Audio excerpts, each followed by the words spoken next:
Keeler Show today.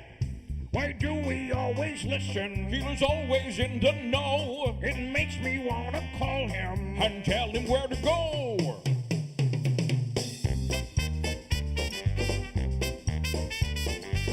And now let's get things started. Andrew, let's get things started. It's time to get things started. On the most sensational, inspirational, celebrational, Keelerational. This is what we call the Keeler Show.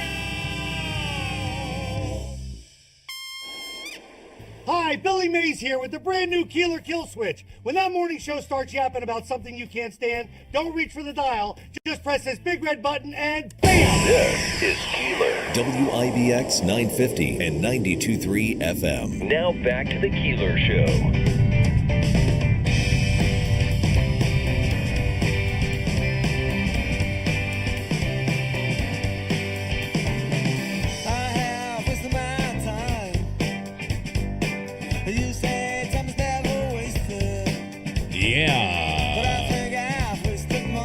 Well, good morning, and it is a Thursday morning. I gotta say, yesterday, I don't know if you guys felt the same. I do like this song.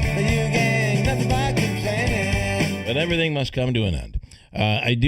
Yesterday was really nice, wasn't it? It was a really pleasant, warmer than I thought I was going to get day. It was almost 70 yesterday.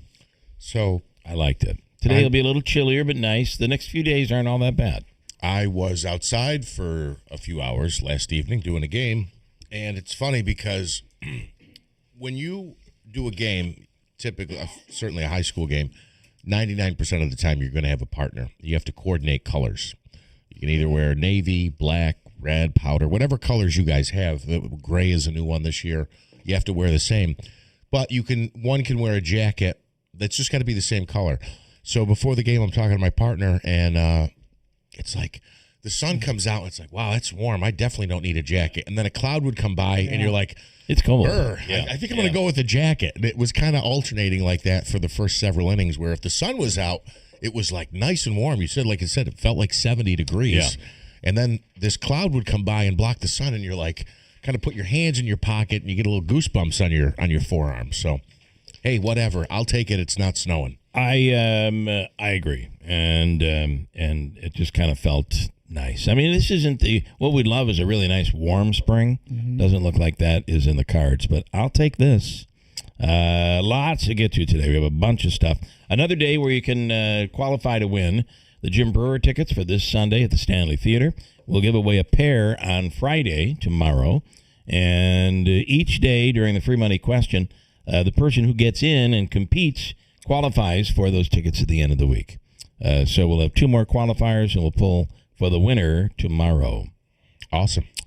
Jim Brewer, phenomenal comedian. Get your tickets by going to Ticketmaster.com, or you can go to the box office at the Stanley Theater. Jonathan Savage coming up in a few minutes. Fox News Radio, and the ceasefire, the taunting back and forth, the war is coming to an end. Iran is negotiating, but they're not negotiating. Iran seizing a couple of ships yesterday. So this is and then our response to that is king and queen of PR. I can't even stomach Levitt when she speaks. It's almost like a scolding all the time. It's a scolding and a praising that seems like a third world country praise, like what you do to prevent. I think that she has been threatened to be beheaded, like King Jong-un does to his people. You either speak wonderfully, really nice, and talk about how great he is. I'm talking about President Trump. It's sickish to listen to. I'm sorry. If you're a Trump supporter, you should be like, listen, I like the guy, but this praise stuff, what are you doing? Just give us the details, tell us the truth, and get off the podium. Anyway, she said they have been reduced to the point where they're pirates. They're using speedboats. Well, they still captured 3 ships and have been firing rockets at others. Speedboat or no speedboat, they figured out a way to do what President Trump said they couldn't do, and that is they are extending this war, and it still goes on.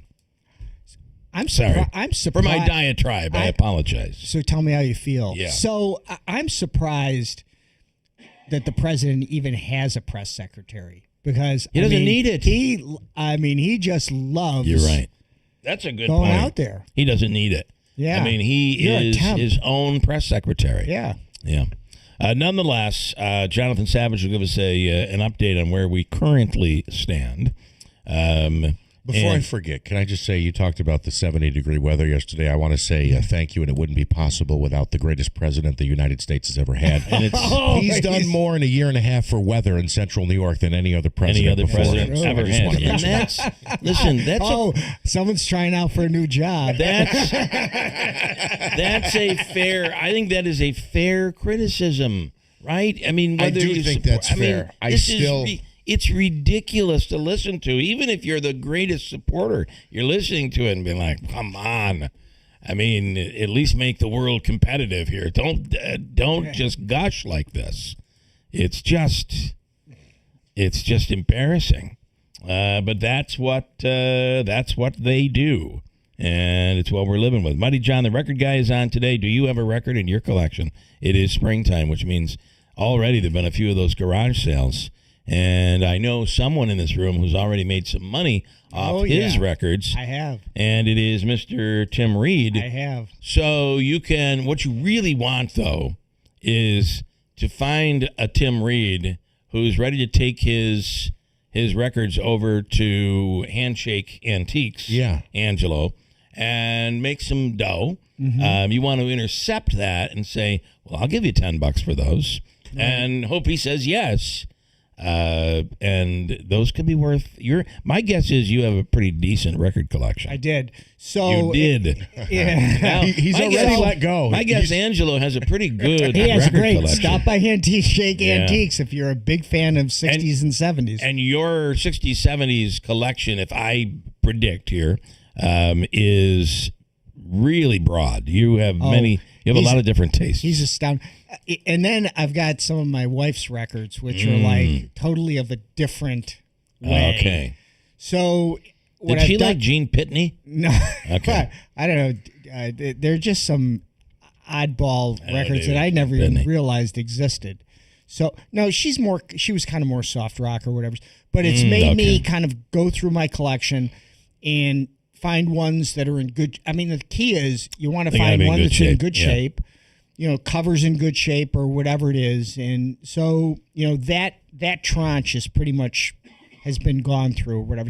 But, I haven't really listened to these records in years and years and years. And, at some point. It's novel What are you today, gonna do? right? I mean, I hate to say, but whether you have Alexa or you have Apple, Right. or whatever you have, you probably have a way to stream your phone over some sort of a Bluetooth speaker, Correct. in your home or even in your TV, and at your fingertips, or Siri's fingertips, is every song that was ever made for the most part. Yeah.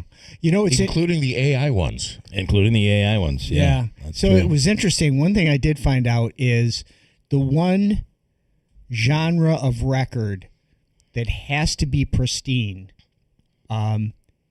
is symphony music. And I guess I kind of thought about that is that it really, if there's any pops or skips on those or whatever, and people that like that music, they're going to rip you up. Does that have any value, though, those records? I don't know. We'll There ask. must be there's like 5 or 6 people left. There are, that still do. We'll ask. And I have got a question for Mighty John that I'm going to ask. All right, I like it. We'll ask John around 7:15. Falcon Clinic is in this morning. Hobica's free money question of the day. Mayor Galimi. We're going to get into it. There's a lot going on there. We're going to get into it. I've got a pen here. It's not a Bill Morehouse pen in case he wants to pass it along to the controller. John Zagby, pollster John Zagby is on. John Decker, Chief White House correspondent with Great TV. Later on, a bunch more. And we'll speak with Jonathan Savage from Fox News Radio. And why don't we do that right now on where we are currently in this war with Iran. Jonathan Savage, good morning. Hello, good morning. So, we've heard a lot of this is coming to an end. and hope for peace talks and hoping the ceasefire continues to move on. The president has extended it, but Iran is very much in defiance, it seems.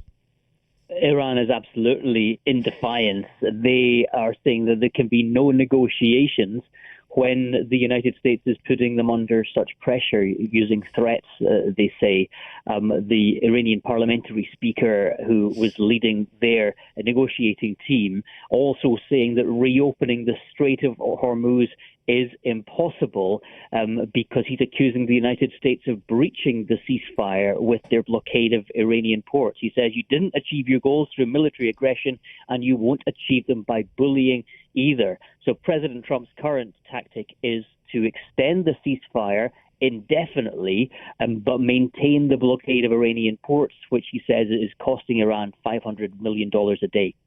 The reality, I feel, although I'm reading a comment here from John Wick saying it must be very difficult for you to go through the day concentrating on only what bad you're going to say about President Trump. No. I'll jump into the North Korea style and say nothing but good about him. But give me a break. Iran has figured out that it is bad politically for Trump. I mean, this is pretty easy to figure out. Bad politically for this war to continue on for President Trump. And they seem to be, despite the destruction and the demise of their people, they seem to be doing whatever it takes, even if it means a speedboat, whatever it takes to keep this war lingering on. Bill, there was a phrase the Taliban used in Afghanistan during that long period the United States was there. They said, the Americans have the watches, but we have the time. Yeah. And that's, I think, what the Iranians are thinking right now. They have shown over decades a willingness to absorb enormous economic pain, to put their citizens through enormous social and economic pain, killing them when they have stood up against them. And I think that it gives you an idea of the mindset here. Iran believes that they can outlast the United States. Yeah. Okay, we'll see where all of this goes. And the region, of course, would like to keep this ceasefire going. This has been really difficult. It'll take years and years to rebuild some of what has been destroyed. But we will see where we go this week. Everybody's kind of on edge here. Jonathan Savage, as always, we do appreciate your time. Thank you so much. Thank you. I'm still concentrating on John Wick here this morning. At least we have a president. I understand he comes out and talks, but at least we have a president who will speak. The last one couldn't even speak. Listen, stop with your Biden comparisons. We're over a year in on this presidency. Your gas prices are $5 a gallon. You're still paying. You're saving money on eggs, but everything else is more expensive, and we're at war. And all over the place, and arguing with every one of our allies. So if you want to sit there and say this is peachy keen, Jawick, then I think you've started your gummies a little early this morning because you're delusional. Come on. You know what? I'm going to agree with both of you. I'm going to say I don't want Switzerland as president. I don't want either of those options. I don't like the way Trump publicly speaks, and I don't like the way he handles issues, and he's always beefing with somebody. Conversely, I also didn't love the way things that were terrible. going on with Biden. With the last presidency, the last administration was embarrassing. Can we just get that on the table and then move on from there? That has nothing to do with what we're dealing with right now. He could barely walk. We were excited when he rode the bike and didn't realize it was going to get much worse. And it was an electric bike. He wasn't. I'm just kidding. Please, I'm just saying. I don't know that anybody was like, well, I thought Biden was wonderful. I don't know anybody saying that. But this also ain't wonderful. And budism is getting so old. Wake up, look yourself in the mirror and say, yeah, he was great. This isn't all that great right now, and we got to do something to recover. But I don't know that people can do that. When you're so deep into something, it almost becomes cultish. I'm not sure you can just walk away from that. These speedboats that are used today to board ships is going to be the speedboat of tomorrow that becomes a bomb. When you gotta have worry about that. I mean, this isn't. These are people who are willing to strap a bomb to secular. themselves. This isn't a secular government. This is a government that, is run by a religion. You're dying for God. Exactly. Or Allah. Yeah. You're absolutely right. So listen, I don't want to argue about all this stuff. Yeah. But I got to tell you, it's just frustrating. Where we are right now is frustrating, and it has to be for everybody, I would think, unless you're okay with where we are right now. 6:37. I'm going to ask you with an update.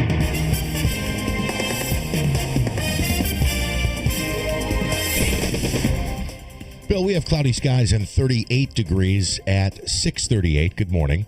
Iran is attacking ships in the Strait of Hormuz. Iran's Revolutionary Guard says it attacked 3 vessels in the vital shipping lane and has escorted 2 others into Iranian waters. White House Press Secretary Carolyn Leavitt saying Wednesday the attacks did not violate the U.S. ceasefire because they were not U.S. or Israeli ships. U.S. Senate Republicans moving forward overnight with a budget resolution that would fund ICE. Republicans used a process called budget reconciliation, which requires only a simple majority vote to fund immigration agencies and no need for Democratic support. Navy Secretary John Phelan was effectively fired on Wednesday. There are reports his dismissal followed tensions with Secretary of War Pete Hegseth over shipbuilding reforms and Phelan's close relationship with President Trump. A Virginia judge blocking the state from certifying the results of Tuesday's redistricting vote. Virginia voters approved the plan, which could expand the Democratic Party's 6-5 advantage in the Commonwealth's congressional delegation to 10-1. Now, a judge is ruling the referendum was unconstitutional. Virginia's Attorney General has vowed to appeal that decision. 2 people killed after a chemical leak in West Virginia. It happened Wednesday morning in a facility that produces silver just outside of Charleston. And Michael is expected to make millions in its theatrical debut. The Michael Jackson biopic starring his nephew Jafar Jackson is projected to make between $65 and $70 million in its first weekend in theaters. WIBX 950 AM, 92.3 FM News Time, 640. Here's your Weather Center forecast. A great Thursday, not too bad of a Friday, a little bit iffy Saturday afternoon. A little chilly starting here on our Thursday. In the afternoon, the blue sky will be around and not terrible, about 60. 40 tonight, more clouds than clear sky. 30s in the Adirondacks. And then sunshine back 58 tomorrow. Afternoon showers Saturday, 55, partly sunny Sunday, 60. From the Weather Channel, I'm meteorologist Ray Stidgick, WIBX 950 AM and 92.3 FM. Cloudy skies, 38 degrees. Your forecast brought to you by CSEA. Behind every traffic cone is a worker doing a job with family waiting at home. Slow down, put the phone down, and move over safely. Oh, me? Good morning. Okay, can I read one more from Joe? Because it's almost like he should just call in. 315-736-0186, because we're like having a conversation. Let's see. Can I just read this one? I thought that the president didn't control gas prices or what he didn't do. I am not okay with war, but also not okay with standing around doing nothing. Well, we were not doing nothing. And the question will we be in a better place when this is all said and done? Because I'm not sure right now. In order to end this thing and open the Strait of Hormuz, I'm not sure we'll be in a better place. And were the previous presidents, going back to Reagan, correct in not going in and just basically looking for regime change or invading Iran? Were they correct in thinking we'll just monitor the program when, whether it's Israel, the CIA, or jets from the United States dropping those underground bombs, will control to make sure they don't get a nuclear weapon? But versus going in and creating what we have right now, we're going to find out. History will tell us if Trump's administration was correct in doing this, or if the previous 5 presidents were correct. So we don't know the answer to that. However, I think we've all talked about how, presidents don't control gas prices. George Bush had high gas prices. If anybody from Texas could have controlled that, he would have. However, this current president is currently controlling gas prices. It is absolutely policies impact the price. The for sure. policy that we're dealing with, the president right? doesn't control it, but the policy policies when the Strait of Hormuz impacts. is closed. That's why our gas prices are higher. Our gas prices are higher because of the Iranian war, which we started. So that falls on Trump. Well, the old Carter administration, we ended up with a day where It was odd and even days. even days. Yeah. So, if your license plate was an even number, then you could go to the gas pump and get a certain amount. And if it was odd, then you had to wait till the following day. I mean, and listen, under Trump, we have been basically oil independent and producing more than ever in the United States before, except then during the Biden administration, which also produced more than we had ever produced before. So it is not new with Trump that we're producing our own oil. This has been the case under both Trump and Biden. So again, I don't want to get into that. Yes, he couldn't ride a bike. He couldn't walk up the stairs. It was terrible. I get it. It was embarrassing. But we're here right now in 2026. Come on, man! You want to do push-ups? I mean, that feeling, that feeling of the girl's hair on her legs or whatever on her arm, and the statement, the weird things that he said. They wanted to golf. Awful. Didn't Trump? Trump wanted to golf with them. Yeah. And then Push-ups. who can forget that debate where he just basically stared like a deer in headlights, stared into the camera. Yeah. We completely acknowledge that was horrific. But this ain't too good either right now. Just saying. For your, at the very least, for your pocketbook and your nerves. What do you want, Dave? You want a break? Okay. Davey, can you do that song? Could you do that song they do when the NFL draft? Yeah. When the number one draft pick comes out and they do the little song. What is that one again? How does it go?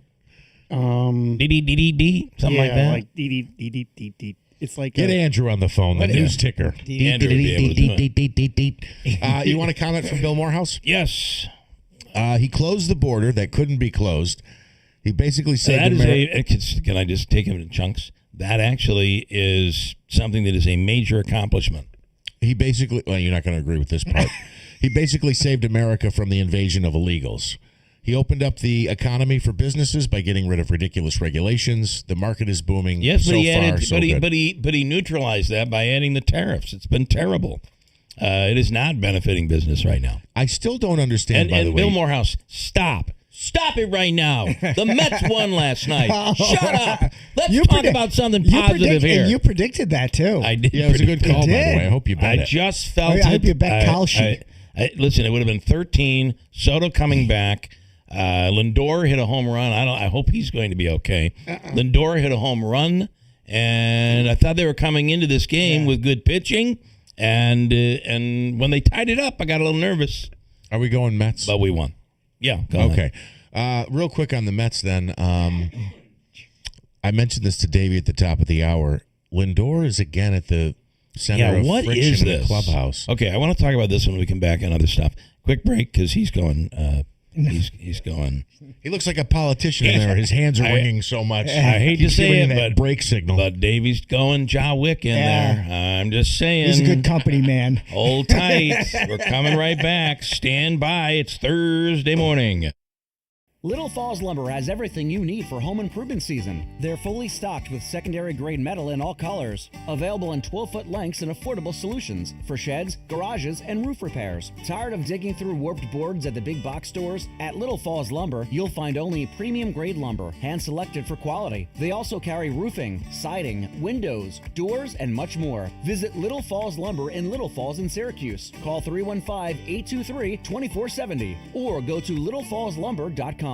Ready for your next adventure? Discover a whole new world beneath the surface with Seize the Day Scuba. Seize the Day Scuba makes it easy to become a certified scuba diver, even if you've never tried it before. Their experienced instructors guide you step by step with fun, safe, and professional training designed for beginners. Call Seize the Day Scuba in Yorkville today at 315-794-7787 or go to seizethedayscuba.net and start your scuba certification. Seize the Day Scuba. Don't just visit the ocean, explore it. I checked Allstate first and saved hundreds on my car insurance. Really smart. Unfortunately, I didn't check if I took the gas hose out of my car's tank. Ooh, not smart. And I drove off while still attached to pump number 3. Yeah, checking first is smart. So check Allstate first for a quote that could save you hundreds.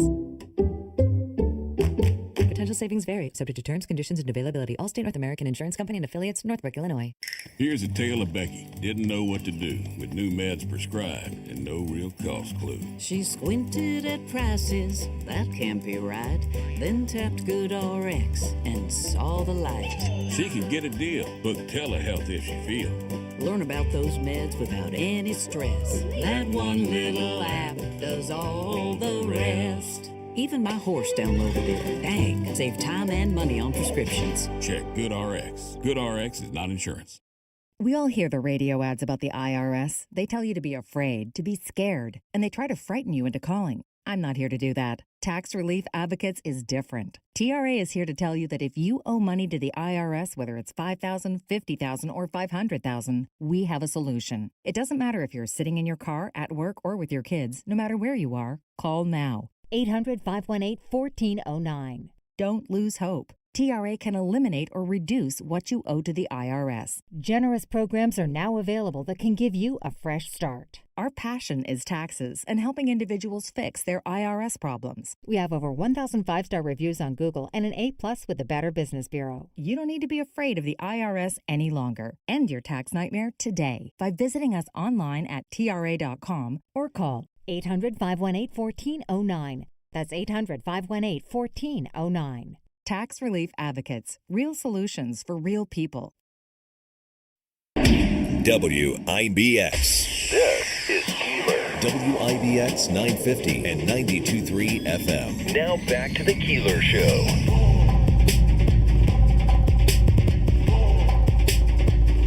All right, you want to get to comments? You do the comments first, and then we'll talk about the Mets. Okay, so this is Easy and Alien. When I read his second comment, I thought he was agreeing with you, but maybe not. Okay, so Easy I don't know how says, you couldn't agree with me.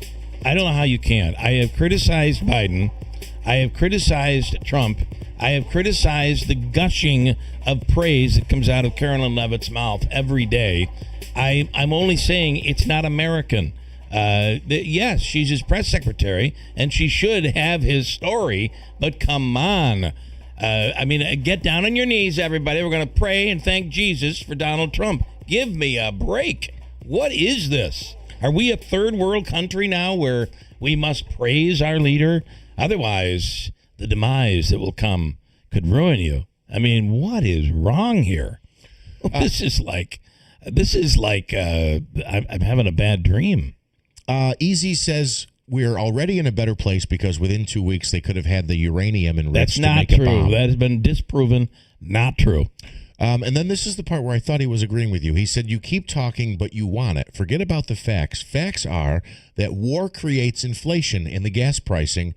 There was no war when Biden was in office, bottom line. So to me... Well, that's not true. There was Afghanistan, and there's another example, which our exit from Afghanistan was horrific. Yeah, it destroyed People our died. relationship with people on the ground for the CIA to convince that they can trust us for decades. And that has happened during this Trump administration as well. But nothing worse than what happened when we exited Afghanistan. That was a horrible moment for us.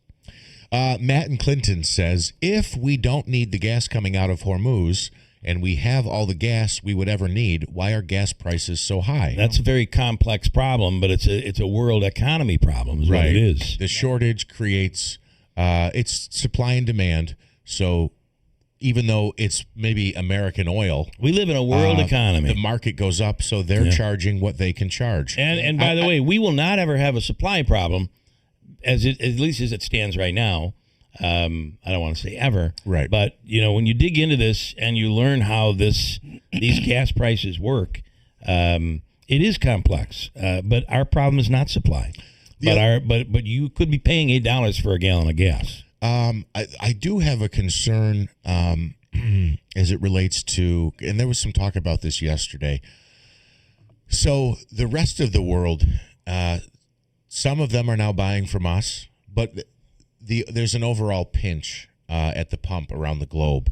And I just hope it doesn't, like other countries where their citizens are paying more for gas, I just hope it doesn't create enough animosity toward the United States that it comes back to negatively affect us. Well, right? it already has. That there's an action taken to either intervene or assist Iran. I mean, other than Russia. Well, that would be we would be at a very bad place if that happened. You want Big Honey's comment? I did see it, and I don't want to comment because I know stuff that I don't want to comment on. So he thinks that Ryan has been reduced to, what does the comment say? That he's been demoted to zoo duty. Oh, yeah. I saw the story. Well, that was a great story, and I watched it last night. And Ryan will be back doing the Today Show again on Saturday. And I must say, that is no demotion. Next one. And then this is for Brian, and this is for a question for Mighty John. Remember to remind me to ask him, please. He says, record for Mighty John, The Who's Tommy, as performed by the London Symphony Orchestra and Chamber Choir with guest soloists, including Pete Townsend, Steve Winwood, Rod Stewart, and Ringo Starr. How about that line? That is. Yeah. Save that for... we'll save that for John. All right, and then I want to bring it back. And then John Wick. No, that's not true. No. Is he quoting me? I'm just telling you, these are facts. These are facts. We were not 2 weeks away. And if you go back and track the president's comments, we were 2 weeks away. We were 2 years away. We were... it was already happening. It's obliterated. This is just from his own comments. That is exaggeration and not true. But according to our military experts, and let's bring it back to normalcy, can we please? John, QAnon John, learn the current laws and orders of this country. That usually is for John. That is a normal statement from him. He gives it to us on a regular basis. And John, thank you for bringing us back to some normalcy. John hasn't commented in a while. We're a few minutes. We have a few minutes. Can we just talk about this fight that apparently exists inside the locker room in the clubhouse with the New York Mets? Yes, there might be an issue brewing with Juan Soto and Francisco Lindor. There is some speculation as to the cause of it. One of the thoughts is that Lindor was the captain of this team even when Alonso and Nimmo and McNeil were there. And Soto comes in, and now he's the highest paid player. And there's some speculation that essentially Soto's camp was like, how are you going to name that guy the captain when you just gave me basically generational wealth for the next 10 generations? Yeah. I'm the highest paid player in the game. How am I not the leader of a team when I'm on it, essentially? I do think there's a good argument to be made that Lindor was the leader of this team. I mean, how many big hits, how many big plays before this season? Well, even beyond that, he's been terrible this year. He seemed like the defensively, he was really good until all of a sudden he was having these brain spasms and was making like really bad mistakes. For getting outs in the first inning. I saw him even during that time with McNeil and with Nimmo, Alonso, all of them. I saw him as the mature member of the team that was the leader of the team. I kind of felt that way. So there's some thought that essentially Lindor might not. I don't know if I want to say he's a little spurned by, or am I using that correctly, by the fact that Soto might have lobbied to not have a captain on the team. So maybe that chips away at some of his leadership. Boy, I got to tell you, Lindor bothered that McNeil likes Trump. He's bothered that he's not captain. He's bothered. I mean, he's starting to become a little bit of a. I don't want to use the word because I'll be in big trouble for saying girl. Sorry. To me, and I don't know enough about the young Mets. lady, by the way. Young lady. Can't say girl. Is, what is a captain, right? Right. This is not the most this is not most popular, right? If we're going to have a popularity contest, that's a whole kind of different thing or whatever. And I'll give you an example. Jason Varitek was the captain for the Red Sox. Yeah. He was not the best hitter. He was, but he was the guy that could kind of stir the drink, get everybody kind of, going in regards to whatever it is. If you're going to just reward someone as being the captain, as the one who makes the most hits and stuff like that or whatever, that's a whole different. I think I agree. The whole dealing within the clubhouse to bring the best out of people in regards to whatever it is, and it kind of feels like Soto he's good at bringing the best out of himself. Carmelo Anthony was not the captain of the national championship team. No, the Syracuse Orange. I really feel like Juan Soto. I don't see him as a captain. No, at all.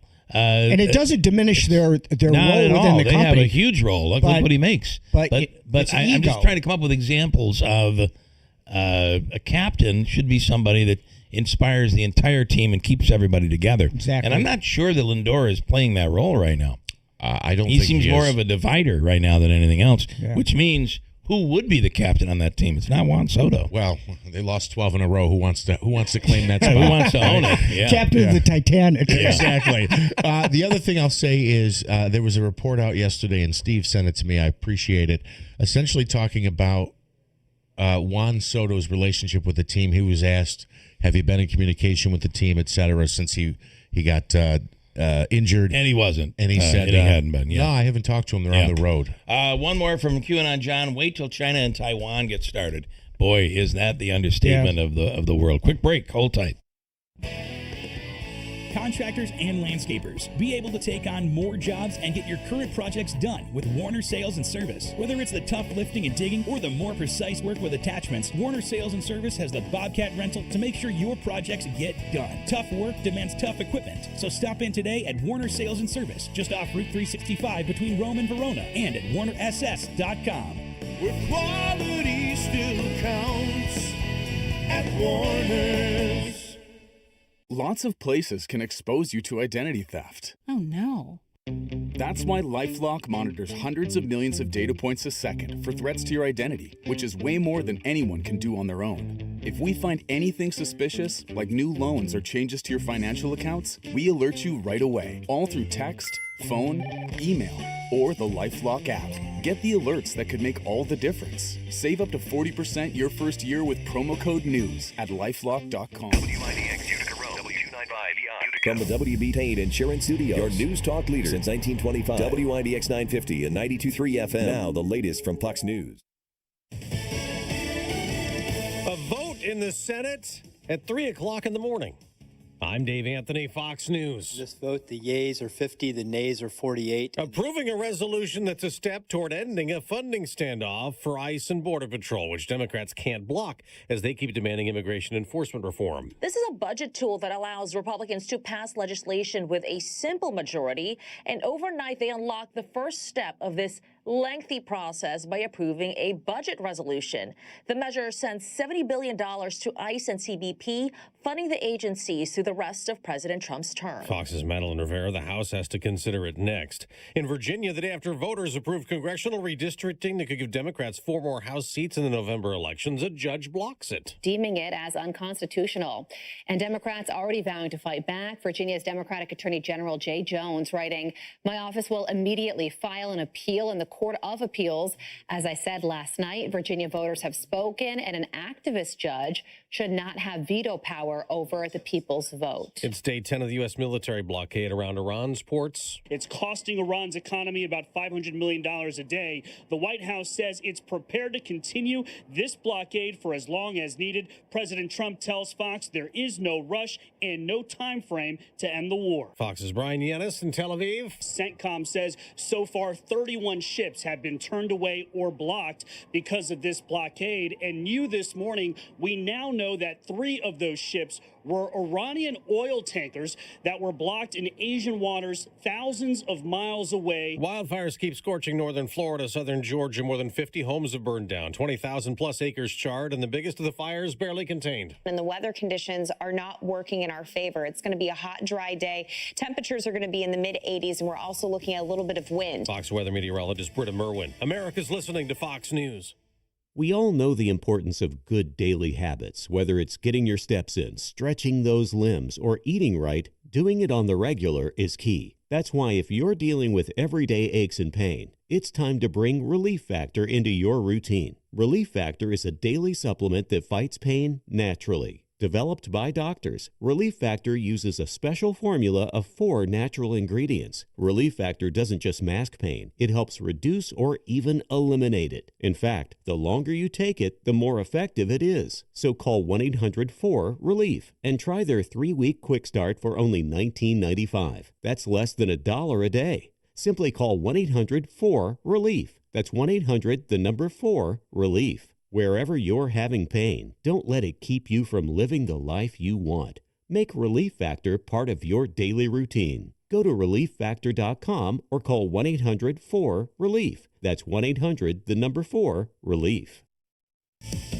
There is a new Fox News poll ahead of the midterm elections showing the Republican majority in Congress could be in jeopardy. 52% say they support Democratic candidates. Also in that poll, President Trump's approval is right now at 42%, up a bit from 41% in March.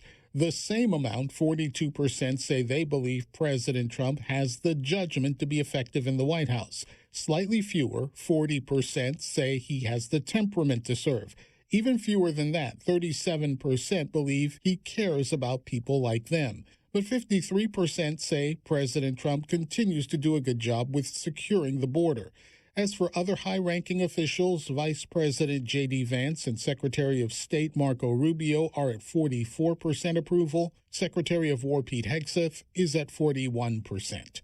Gernal Scott, Fox News. On Wall Street, stocks may go back down the day after big gains that lifted the Dow up 340 points. Dow futures are now down 340 points as oil prices go back up, rising almost 2%. In the NBA playoffs, a win for the top seed in the East. It was a long time coming for the Pistons.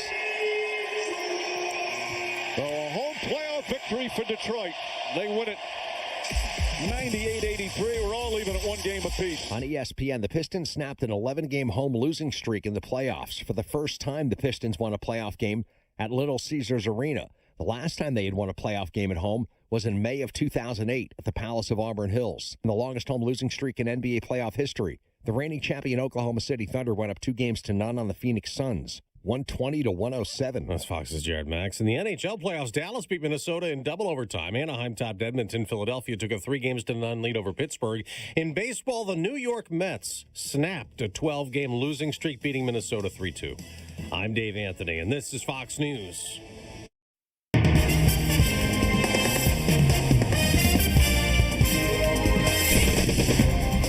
We have cloudy skies and 38 degrees. Good morning. I'm Jeff Manaski, WIBX 950 AM, 92.3 FM News Time, 7:05.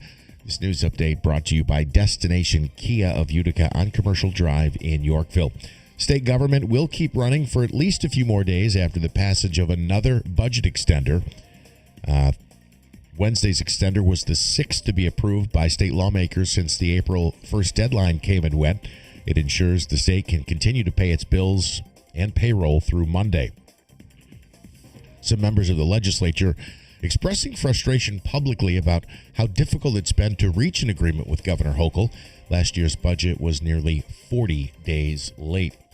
A local football star drawing some attention as the NFL draft kicks off tonight. Mike Washington Jr., originally from Utica, played high school football at Cicero North Syracuse, and then went on to play for the University of Arkansas in college, is expected to be drafted this weekend.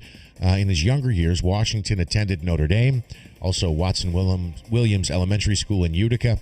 He's actually having a watch party tomorrow for the NFL draft at the Turning Stone Resort and Casino. Micron Technology says their project to build a chip fab complex in Clay is ahead of schedule. An executive said yesterday that if everything moves forward as planned, concrete could be poured for the first of 4 facilities by the end of this year. The complex will be located near Cotinoy Road and State Route 31. It's expected to create thousands of jobs in central New York. The first fab plant will start production of memory chips in 2030. And the investigation continues into a deadly crash in central New York that followed a police chase. State police say a vehicle was being pursued in Johnstown yesterday when it crossed lanes into oncoming traffic on State Route 30A and hit a tractor trailer head on. driver of that vehicle died at the scene. The tractor-trailer driver was not injured. Police have not revealed why the chase started in the first place, and they have not publicly released the name of the victim.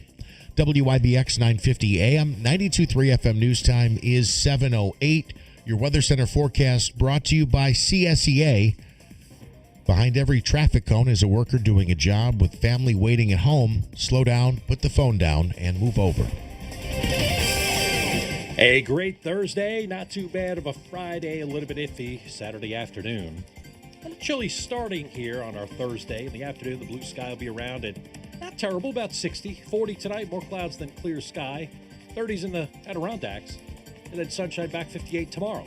Afternoon showers Saturday, 55, partly sunny Sunday, 60. From the Weather Channel, I'm meteorologist Ray Stajic, WIBX 950 AM and 92.3 FM. Cloudy skies, 38 degrees. That's 7:08. From the IBEW 43 local sports desk, the NFL draft begins tonight in Pittsburgh. The Raiders hold the top pick and are expected to take Indiana quarterback and Heisman winner Fernando Mendoza first overall. The quarterback-desperate Jets pick second, but are likely to nab a top defensive player, as many draft experts consider this to be a one-quarterback draft. The Jets have the second pick and the 16th pick.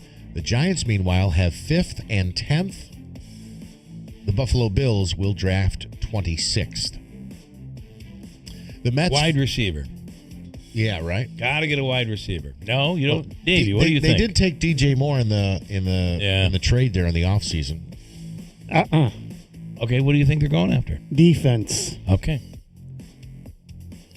He's probably right. I just think they need a star wide receiver. Not in the first round. Not in the first round. They need to shore up the defense. All right. Okay. You go round 2. Well, they don't have a second round. I'm sorry to interrupt there, Jeff. They don't have a second round pick because they traded it to Chicago to get DJ Moore. Right. Unless they move in to the second round to acquire a pick, they won't pick him probably again until tomorrow when the second round and third round can actually start. So the Bills, they need to go defense. And what's that music again they play? No, I'm all done. You're done with it. Okay.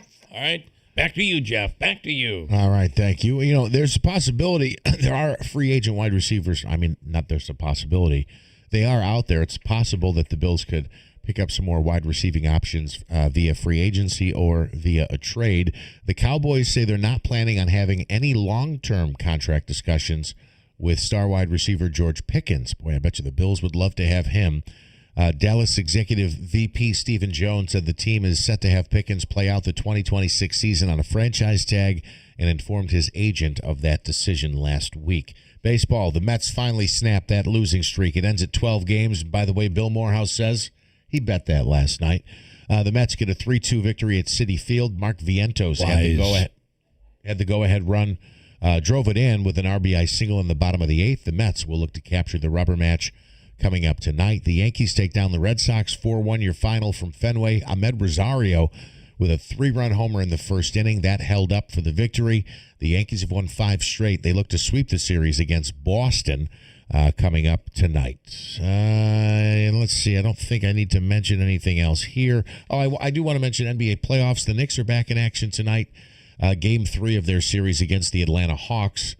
I'm still bitter about that loss on Monday, but that series tied 1-1 last night. The Pistons beat the Magic to even that series at 1 apiece. The defending champion Thunder now up 2-0 over the Phoenix Suns. And in the NHL playoffs, the Penguins fell to the Flyers. It was the Stars over the Wild, and the Ducks beat the Oilers last night. Tonight, the Buffalo Sabres. Boy, I used to do that so much better. But you got to commend me for trying. They'll take on the Bruins tonight. That series tied at a game apiece. Also, the Avalanche and Kings, Hurricanes, and Senators. Well, that was really good. Sorry. I used to really have that Rick Jeanneret Sabres part down, but I remember to practice in my car. I remember you doing it so well, but there's only one person that can do it so well, Jeff, and that's Rick Jeanneret himself. Yes. All right. I could still do a killer John Sterling. That's right, John. Oh, that's Susan Wallman. Susie.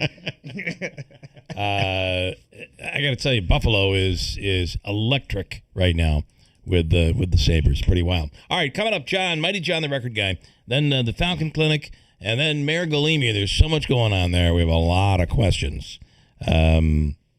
Comptroller issues. There's something a brewing. We'll get to it coming up at WIBX. Something old is new in the village of New Hartford. Introducing Handshake Antiques, now open at 66 Genesee Street, next to Giorgio's Village Cafe. Not your grandma's antique shop. Think clean, curated, and cool. From high-end furniture, vintage fashion, vinyl records, to oddities and all things eclectic. And we're always buying, so look in your attic or basement. And if it's old, call Handshake Antiques. Plus, inventory changes weekly, so every visit is a new find. Handshake Antiques, where it never went out of style. Spring is here. Are you on the schedule yet? New Perspective Landscaping does it all. Paver patios, walkways, design, and maintenance. Availability is limited, so secure your spot now. Visit nplhardscape.com. Don't rely on a standard off-the-shelf security system. When it comes to protecting your home, there's a big difference between plug and play and a professionally designed system. At CML Security, security is personal. Their skilled technicians meet with you one-on-one, walk your property, and design a custom system built around your family's needs. From security cameras, intrusion systems, and smart home features, they can also add a level of fire protection to their intrusion systems. They install commercial-grade equipment and provide a warranty on systems that they install. Call CML Security at 315-866-5845 today to schedule your in-home consultation. That's 315-866-5845 or visit cmlsecurity.net. Based in Herkimer, they serve the central New York area. CML Security. Call 315-866-5845. Personalized protection your family can trust. Lots of places can expose you to identity theft. Oh, no. That's why LifeLock monitors hundreds of millions of data points a second for threats to your identity, which is way more than anyone can do on their own. If we find anything suspicious, like new loans or changes to your financial accounts, we alert you right away, all through text, phone, email, or the LifeLock app. Get the alerts that could make all the difference. Save up to 40% your first year with promo code NEWS at lifelock.com. Terms apply. Our locally owned and operated small businesses are the heartbeat of our community. The WIBX Industry Aces stand out as leaders in their fields, like Scharf Plumbing and Drain. The Scharf family has been providing plumbing and drain services to the Mohawk Valley for over a century, offering many services, including sewer repair, repiping, water heater repair, and replacement, and more. They're more than plumbers. They're a family dedicated to getting the job done. Support one of these fantastic Industry Aces today. Start your mornings with sharp insight and straight talk from me, Brian Kilmeade. Weekdays right after Keeler in the morning. Don't miss the Brian Kilmeade Show, breaking down the biggest stories in politics, business, and culture with the voices shaping the headlines. From Washington power players to everyday Americans, we ask the questions you want answered. Miss it during the week? Catch the weekend edition Saturday morning at 7. The Brian Kilmeade Show right after Keeler on WIBX 950 and 92.3 FM. Celebrating 100 years. This is Keeler. WIBX 950 and 92.3 FM. Now back to the Keeler Show. Well, listen, it is that time of the season, of the year. And it's springtime, garage sale time. Yes. Maybe you find some really cool gems, things worth something, like records. Bring in the foremost expert when it comes to vinyl, and that is Mighty John, the record guy, who's on the line right now. John, good morning and happy springtime. Hey, to you too. Good morning, Bill. Okay, so what are we doing today? And by the way, I have some people with questions at the end here, but I don't have the paperwork in front of me. So what are we? It's records worth more than $100 for the month of. For the month of April, yes. Tend to look for when you go to those yard sales or thrift stores. Don't be a fool and walk by and let that one go. I think the theme here is that instead of doing spring cleaning, you sell your old records. You make so much money, you can hire someone to come clean for you. That's good. I like it. Yes. Don't tell that to my wife. Yeah, okay. All right, what do we have? Here we go. I will start with the Temptations. Motown overall very collectible. Look for their number one hit, "My Girl," with its little picture sleeve, current value up to $125. How about Santana, the first album for Santana containing their hit, "You Better Change Your Evil Ways"? That album currently up to $150. One of the great party records of all time, the Kingsmen, Louie Louie. The original label was Jordan Records. Find it on that label, and you found up to $250. First number one hit for Motown was "Please, Mr. Postman" by the Marvelettes. Find the album, "Please, Mr. Postman." It's currently up to $400. Found one just the other day, so we know they're out there. Okay. Look for the Champs.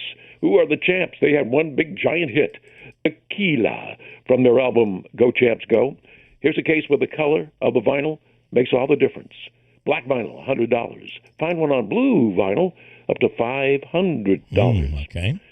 We just lost Neil Sedaka not too long ago. His first hit was called "Oh Carol," about his girlfriend Carole King.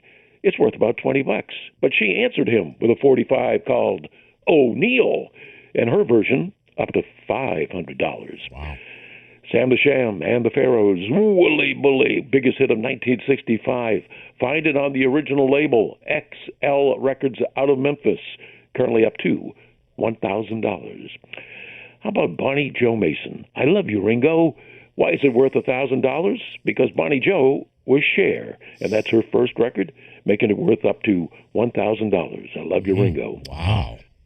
Doo-wop, very collectible. Look for the Five Satins with perhaps the greatest doo-wop song of all time, "In the Still of the Night."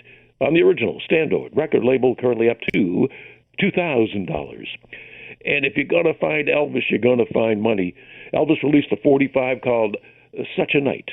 The version sold in stores, worth up to $50. But if you were in radio back then, and it came into the radio stations with those words, "Promotional copy, not for sale," it's worth up to $8,000. Wow. And we find those promo copies at yard sales all the time. Radio stations gave them away in contests or at live broadcasts or threw them away, and some actually sold them to local record stores. So they're out there. Sometimes they'll have a hole in them, like the drilled hole in them. A BB hole, we call it, yes. Yeah. That was used just for accounting messages. Basically, what that meant was it didn't sell. It was sent back to the distributor. The distributor lowered the price to the record store and put a hole in it to indicate it was a lowered price. Got it. Okay. All right. So on the Louie Louie, wasn't that one of the songs that was banned for a time because they couldn't understand the lyrics?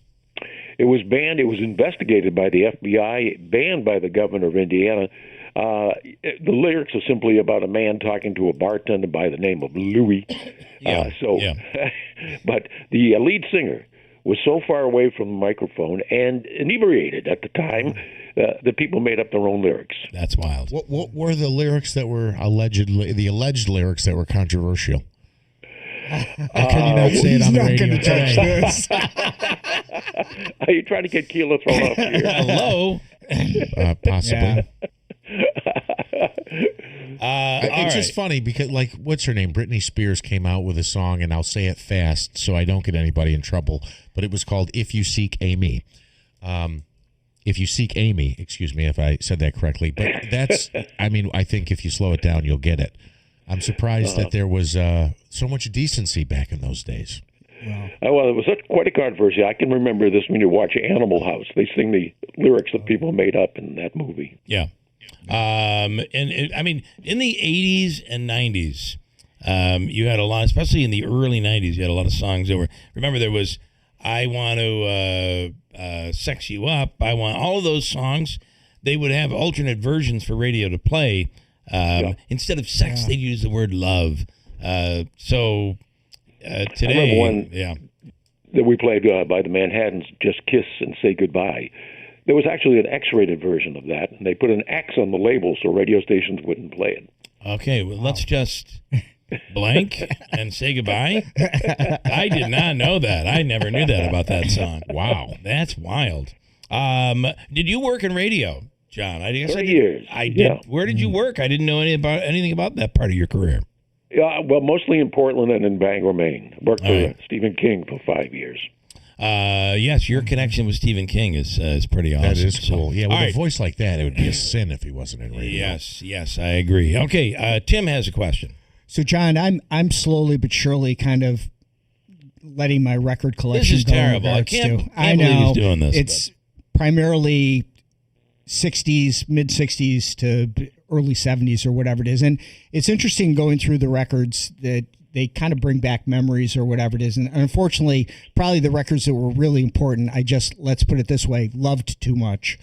But I had a question about you in regards to, you talk about the value of records or whatever. If you were in a ship accident and you managed to get your record player, and there were like a couple of records that you would want to say that I would live with for the rest of my life on this desert island that you're on, what would they be? You mean I'm looking at value or personal taste? Personal taste. Oh, personal taste. Well, that's funny because I generally associate personal taste with how much they're worth. Yeah, right. John's personal taste is the value. I love it. That's the way to do it. He's bought, but he's not cheaply bought. So whatever it is that drives you, what would those be? Well, I've certainly been a big Elvis fan all my life, and the Beatles, and there's so much money in Elvis and Beatles records that you'd concentrate on those because I love the music, and they're worth a lot of money. So it's a double blessing in that sense. So, but I always tell people, buy what you like. If it turns out to be worth money, great. But if you go into yard sales, the big tip I can give you, don't just drive by looking to see, CD records. Yeah. Always stop and ask. By stopping and asking that one question, do you have any records? I've come across the most valuable records I've ever found. So always stop and ask. Wow. Well, and I always tell the story, and I've told you this story, when I was at an antique place that is, you would think they really know what they're doing. Yeah. They had a whole bunch of Elvis, and I'm like, wow, these are in great shape. When you pull out the record, you realize back in the 80s, they did a reissue of a bunch after Elvis's death. They reissued a bunch of his stuff. Right. It just looks like it's original, but not. And going through it, I found one that weighed a little more than the others. And when I pulled it out, it was an original, and it was, I believe it was Elvis's first album, maybe second album, but it was an early release. And I think, John, you told me the record is worth about $600-700, and I got it for 50 cents. So, well, yeah, either the first album with the black and white cover and the green and pink print on the cover, is that the one? Yes, yeah, I think that's the one. Yeah.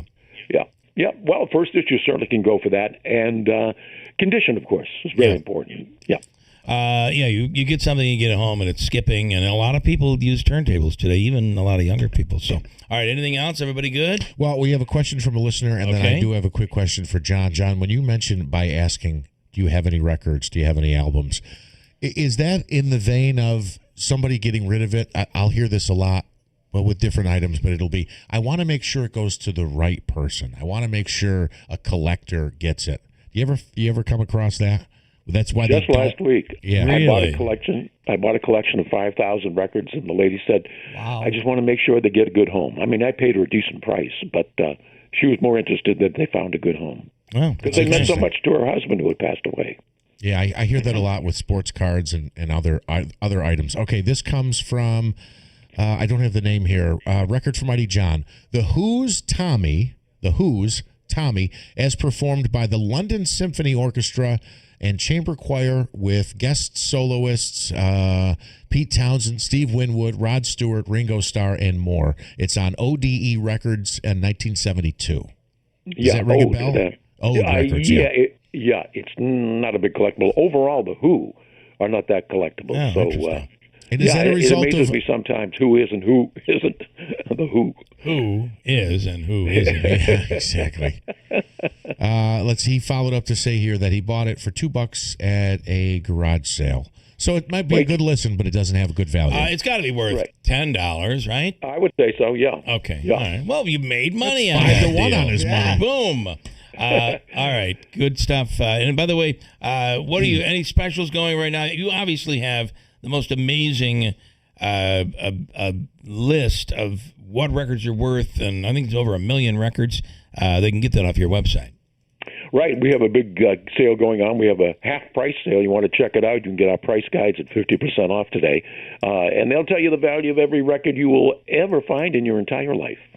I've spent a lot of nights pulling out records, playing records, and looking up their value in John's price guide. So you can check it out, moneymusic.com. Go ahead. Moneymusic.com, yes.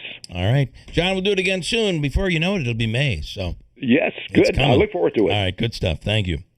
Mighty John, the record guy. I want to go to Detective Shane Riola of Rome PD. Both Tim and I are on the board of Mohawk Valley Crime Stoppers. The goal is, Tim, to keep our neighborhoods safe. Absolutely. Right? Let's bring in Shane. Good morning, Shane. This week's Wanted Person of the Week. What do we have? Morning, Bill. Good morning. This week is Jack Carter. He's wanted on 2 separate Rome City court arrest warrants.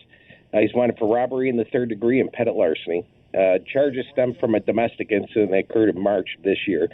Mr. Carter has no known address, but he's believed to be in the Rome, UK area. Okay. What are we talking about? A burglary? And what did it involve? Can you tell us?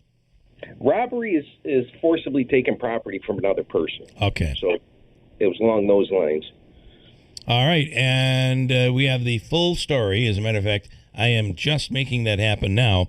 The full story is up on our website at WIBX950.com. And the beauty of Crime Stoppers, Tim, I'll let you take this.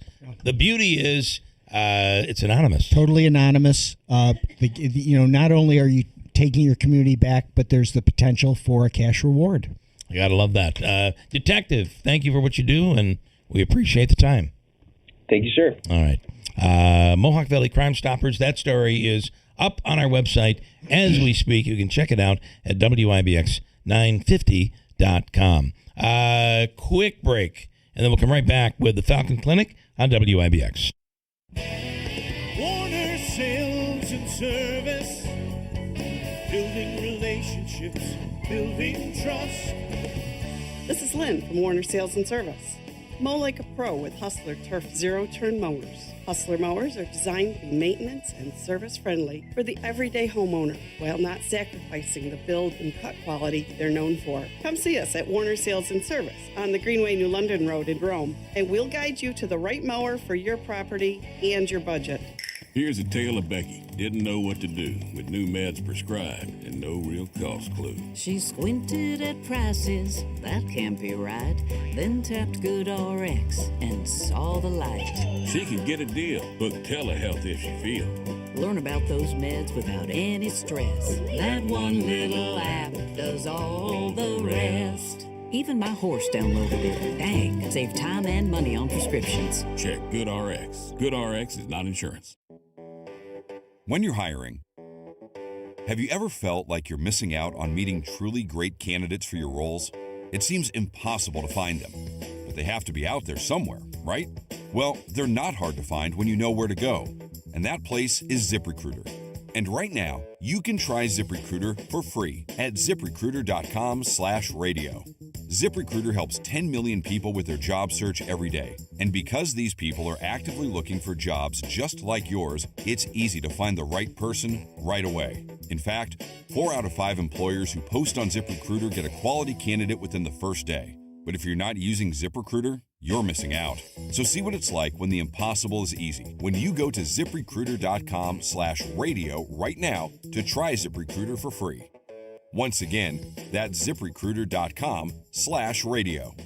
ZipRecruiter.com/radio. Never miss out on great candidates with ZipRecruiter. Looking for a reliable ride without the brand new price tag? Then spring into savings at Steep Pawnee Chevrolet in Herkimer and explore our incredible lineup of Car Bravo certified pre-owned vehicles. Whether you're hitting the road for weekend getaways or just upgrading your daily drive, every Car Bravo vehicle is backed by a certified warranty and low financing options, so you can drive with total confidence. Right now, qualified buyers can take advantage of fresh spring offers, including 0% financing for 36 months or as low as 4.9% for 72 months. Plus, Car Bravo vehicles come with a 1-year, 12,000-mile warranty on over 30 different models from 13 different manufacturers. But don't wait. These spring savings won't last long. Together, let's drive to Steep Pawnee Chevrolet, where it's always easy to do business. Visit us on State Route 28 in Herkimer or online anytime at SteepPawneeChevy.com. Credit must qualify top tier through GM Financial. All taxes and fees due on delivery. Must take delivery by April 30th, 2026. See salesperson for details.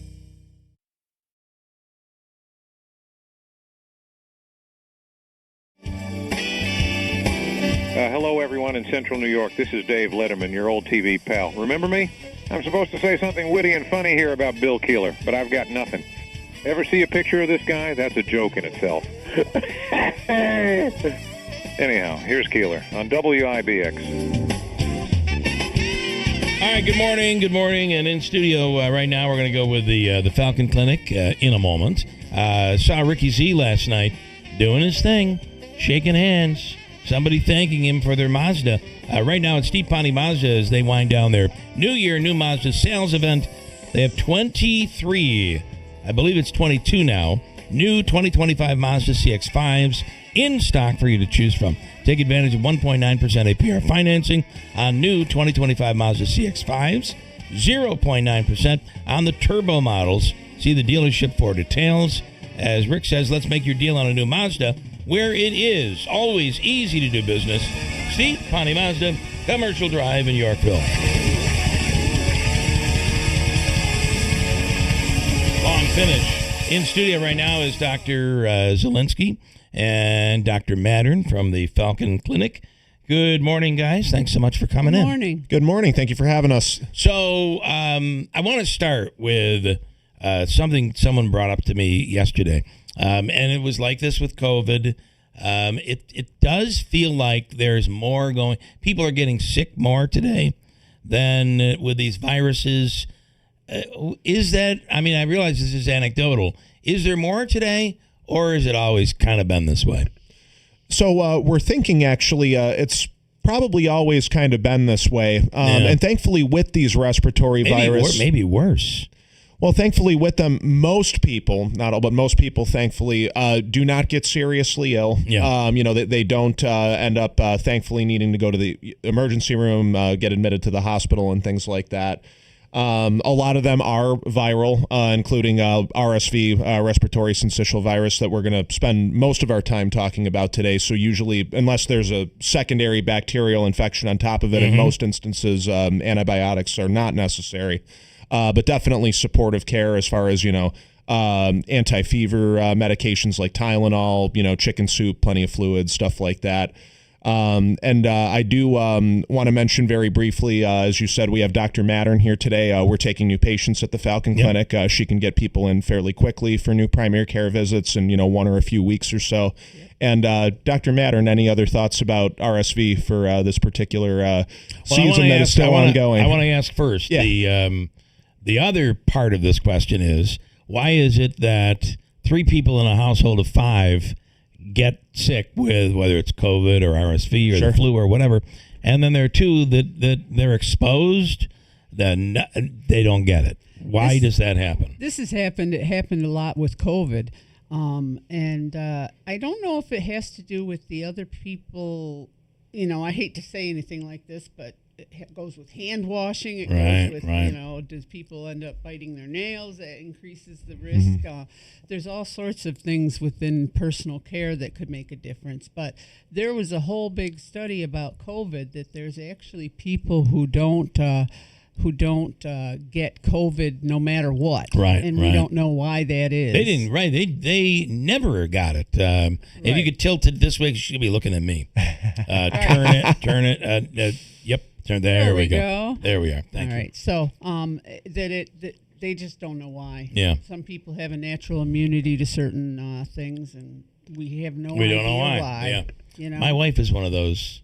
I mean, being an elementary teacher. Oh, my God. She's immunocompromised, yet she doesn't get any of this stuff. Now, I usually tell my patients, if you work in the school system, especially elementary, that you're Get your in vaccine the cesspool of illnesses in there. I believe that's true. Speaking of that, vaccines, what do you recommend? About the RSV? Well, RSV and... the others. others. I'm a big believer in the influenza, because a lot of people think, well, if I get it, no big deal. But you have to think about who you're exposing. Right. You know, is it your elderly mother? Is it, the neighbor who has a baby? I mean, you expose other people besides yourself. So by preventing it in yourself, you prevent the spread of it to people who might not be as healthy as you. Right. So... and right now, the recommendation for RSV vaccine is that everybody, regardless of medical comorbidities, everybody over the age of 75 is recommended to get it. The people who are most often impacted by RSV are the very young, like your premature babies, which is not a population that Dr. Mattern and I deal with, but very young and over 75. You can get it starting at age 60 if you have underlying conditions, the usual culprits like asthma, COPD, smoking, diabetes. If you're on cancer treatment and you're getting chemo and you're immunocompromised, you might want to consider getting it a little bit sooner. And then you guys have an osteopathic approach to this. We do. Which I got to tell you, when it comes to the RSV, I totally completely felt it. And I was going to say, you can attest to that from personal experience. Yeah. Because it was, you have all this built up in you, and you loosen everything up. Talk about that if you So we do, we have, like we've talked about for things like COVID, strep, pneumonia, the common cold, bronchitis. We do have the viral infection protocol, which is a series of osteopathic techniques that target the sinuses. Usually people who get these viruses, they get a lot of mucus, a lot of sinus congestion, very uncomfortable pressure, pain in their head, difficulty breathing, poor rib motion, maybe not to the point where, again, they're in the emergency room and they're getting oxygen and stuff like that. But by getting the ribs moving better, we can help people with that. Also help clear congestion and mucus in the chest. We also work on the liver, on the spleen to help modulate the immune system, the lymphatic system.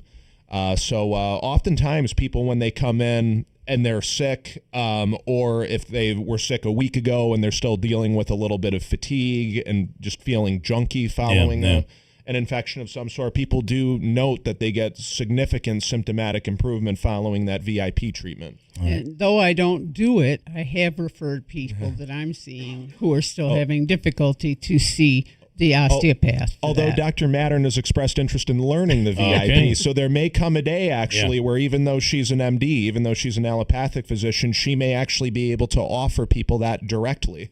I do want to ask one thing, and I don't want to be critical of anyone, but somebody had a complaint the other day. Their statement was, I am changing doctors, going into an office for a 2:00 appointment, and this is consistent, and getting in to finally see the doctor at 4:00, 4:15. How do you prevent that, and what happens? Well, that doesn't happen in this office, and I've been in offices where that does happen. Yeah.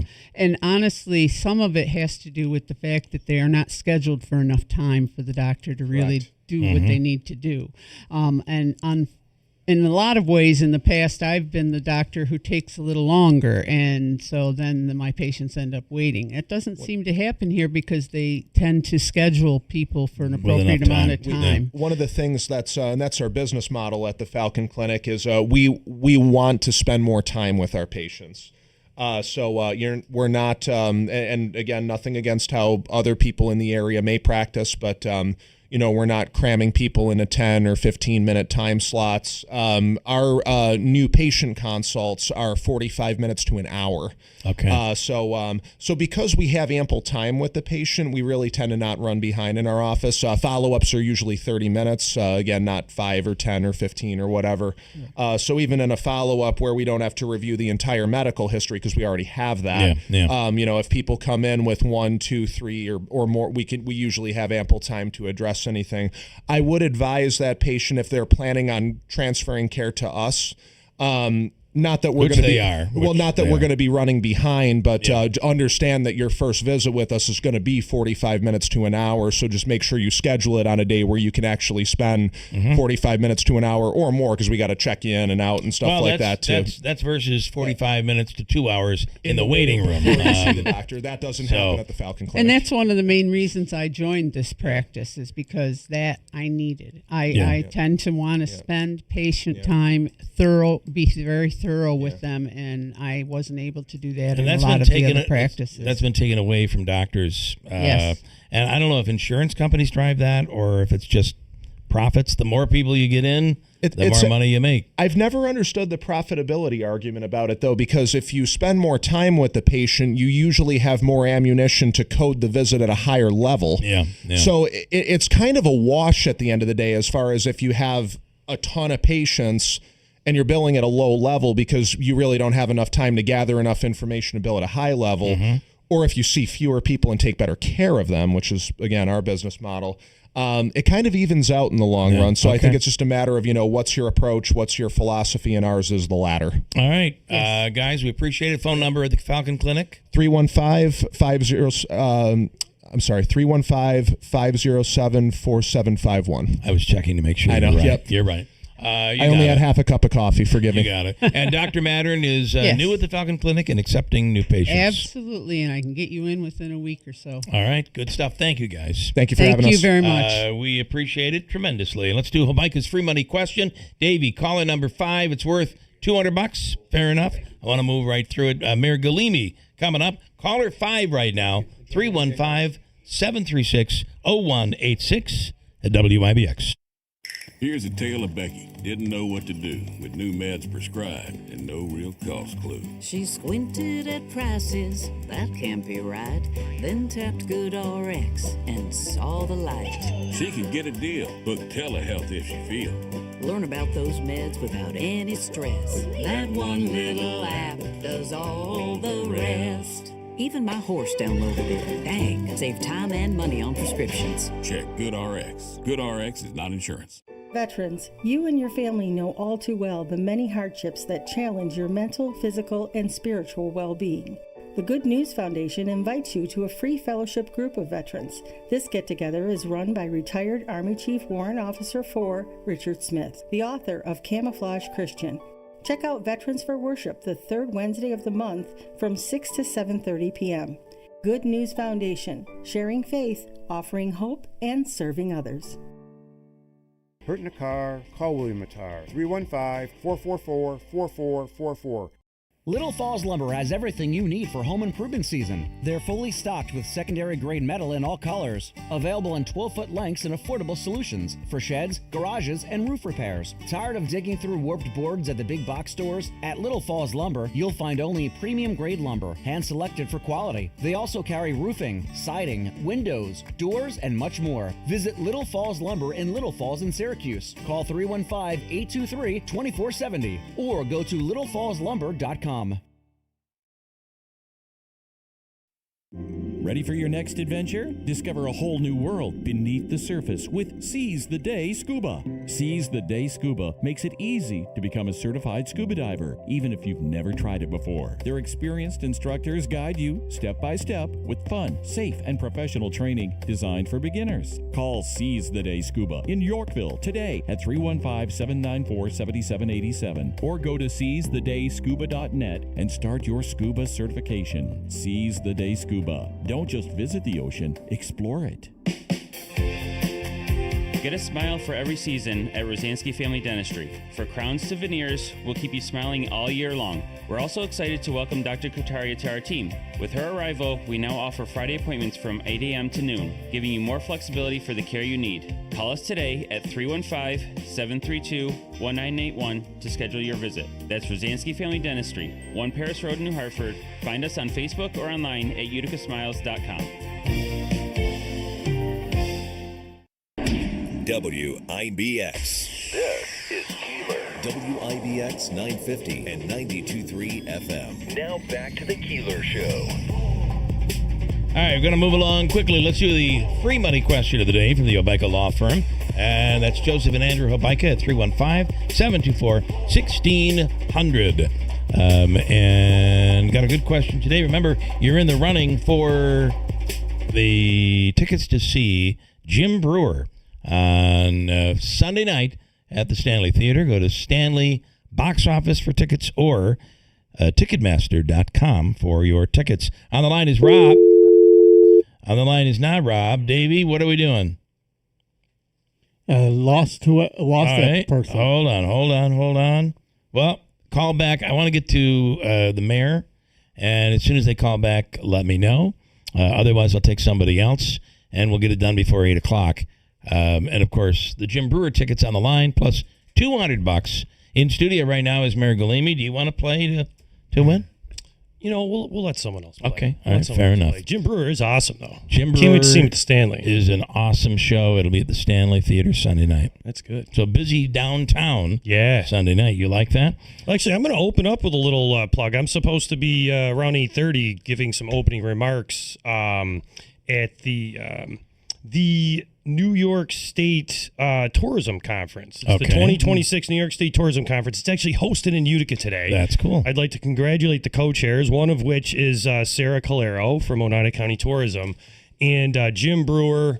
All kinds of crazy stuff going on, just like you said, a busy downtown. Yeah. That's just a sign of the times, right? The 2026 New York State Tourism Conference is happening in downtown Utica. It's 3 days. It's a wild time, and they've got a lot of plans, and it's phenomenal to see something like that come to our city, right? I like it. The other thing I wanted to open up with is I wanted to, and I'm not going to say what hat I have here on the air, but I'd like to congratulate you on your team's first win. It was very exciting. Well, it's not the first, but it's first our in a while. First win in 13 games. Yeah, exactly. It has been a while. So. The Mets almost always get their first win on their first game. Isn't this typical of a Yankees fan, though, to come in? That's how they do. I don't mind the Yankees. Their fans drive me nuts. Is a Red Sox fan, that's the way they are. Right. Yeah, that's what happens. So now, I did recently go to a Yankees game, and we did have to watch them lose to the A's. So I know the feeling, but I thought that would be fun to open up with. I like it. All right, what was I'd the be score? wearing the hat if I didn't have to go speak at the tourism conference. Yeah. There's the Subway series that'll be coming around, and then there's the I don't know, City Hall series that's coming too. Yes, and that is Galimi versus Miola. What is going on? Pen to paper, please. Well, yeah, pen to paper. No, so I'm not looking at it like a Galimi versus Miola thing, but we definitely got some kinks to work out. Regarding the news about the fact that last week, so I sent a communication to me to the controller in response to the fact that we did have a couple bills that weren't getting paid. One of which was the tire company for the fire trucks. So last week there was a story out recently that you had to put old tires on a fire truck. I mean, they were still usable, but we had to move tires from a reserve rig to another rig. Now, here's the thing, right? I'm going to go right back to the beginning of my term because I had to put together a plan to correct these problems when I became mayor, right? Because we didn't have a budget director at the time. We didn't have a purchasing agent at the time. And that's how it was for a year before I took office. Just really quickly regarding the comments, the commentary, all that. Whether the controller thinks it's a good idea or not to tell vendors, hey, call the mayor's office, or we're waiting on the budget director to make a transfer to make a payment, and in the meantime leave trucks off of a public safety vehicle. We're all the same city. That doesn't help. Leave tires off the vehicle? No, my point is what resulted here's how I found out about this. The fire chief called me and said, hey, we just got cut off. And when we called the vendor said, well, the controller said we're waiting on the mayor's budget director. It's not a way to do business. So my point is we have some kinks to work out. But what I do want to talk about that does seem a little petty. Petty and political. Exactly. And that's not the only vendor who was told that. So we have to figure that out. This isn't a Miola versus Galimi. I'm the mayor leading the city, and I do want things presented a certain way, and that's not how you handle a vendor. Separate from that, if you want to get into the fact that we were taken out of the requisition process, meaning me and the budget director, which would stop this from happening in the first place, that's what I really want to talk about. Okay. Before you get into that, Rob in New York Mills, this is free money question. This is your last call. No. Rob. Otherwise, I'm going to do it next hour. So this is Rob, New York Mills. Your last call. Okay, go ahead. I got it. Yeah, I hear what you're saying. Yeah. You're just doing a last call on it. So go back to 2024, right? I take office and no budget director, no purchasing agent. Greeted with unpaid bills on my desk, unsigned invoices, over $1.5 million of paving that was actually contracted and completed with no way to pay for it. A lot of stuff going on. So I'm like, all right, well, as a mayor, I'm going to have to figure out some multi-step plan to correct this problem. Started working directly with the controller's office and Bill Morehouse. Great working relationship. Everyone in that office was working hard. What we were greeted with, though, was I went down, I said, what's going on? And they said, well, the paving stuff, that was just done and there was no money for it and the administration authorized it. It just happened. So we got to figure out how to pay for it. Great. Okay. Oh, that's awesome. Right. So next step, contract and supply. The city was absolutely passing change orders. A change order is when you say, hey, we're going to spend more money on a contract to do additional things without even checking to see if there was more money to pay for it. So shut that down right away. So let's figure that out. But then the nitty gritty. Talk to the actual invoicing and PO people in the controller's office. What's going on? They're buried in papers. They're like, we're swamped. The departments have just been sending stuff down. No one knows if there's money in the accounts. They're just swamped. Now, this is the first couple months of my term, right? So I said, all right, well, let's sit down and figure this out. All of that spending, all of the budget authorization, all of that starts from the executive branch, the department heads, the budget director, et cetera, right?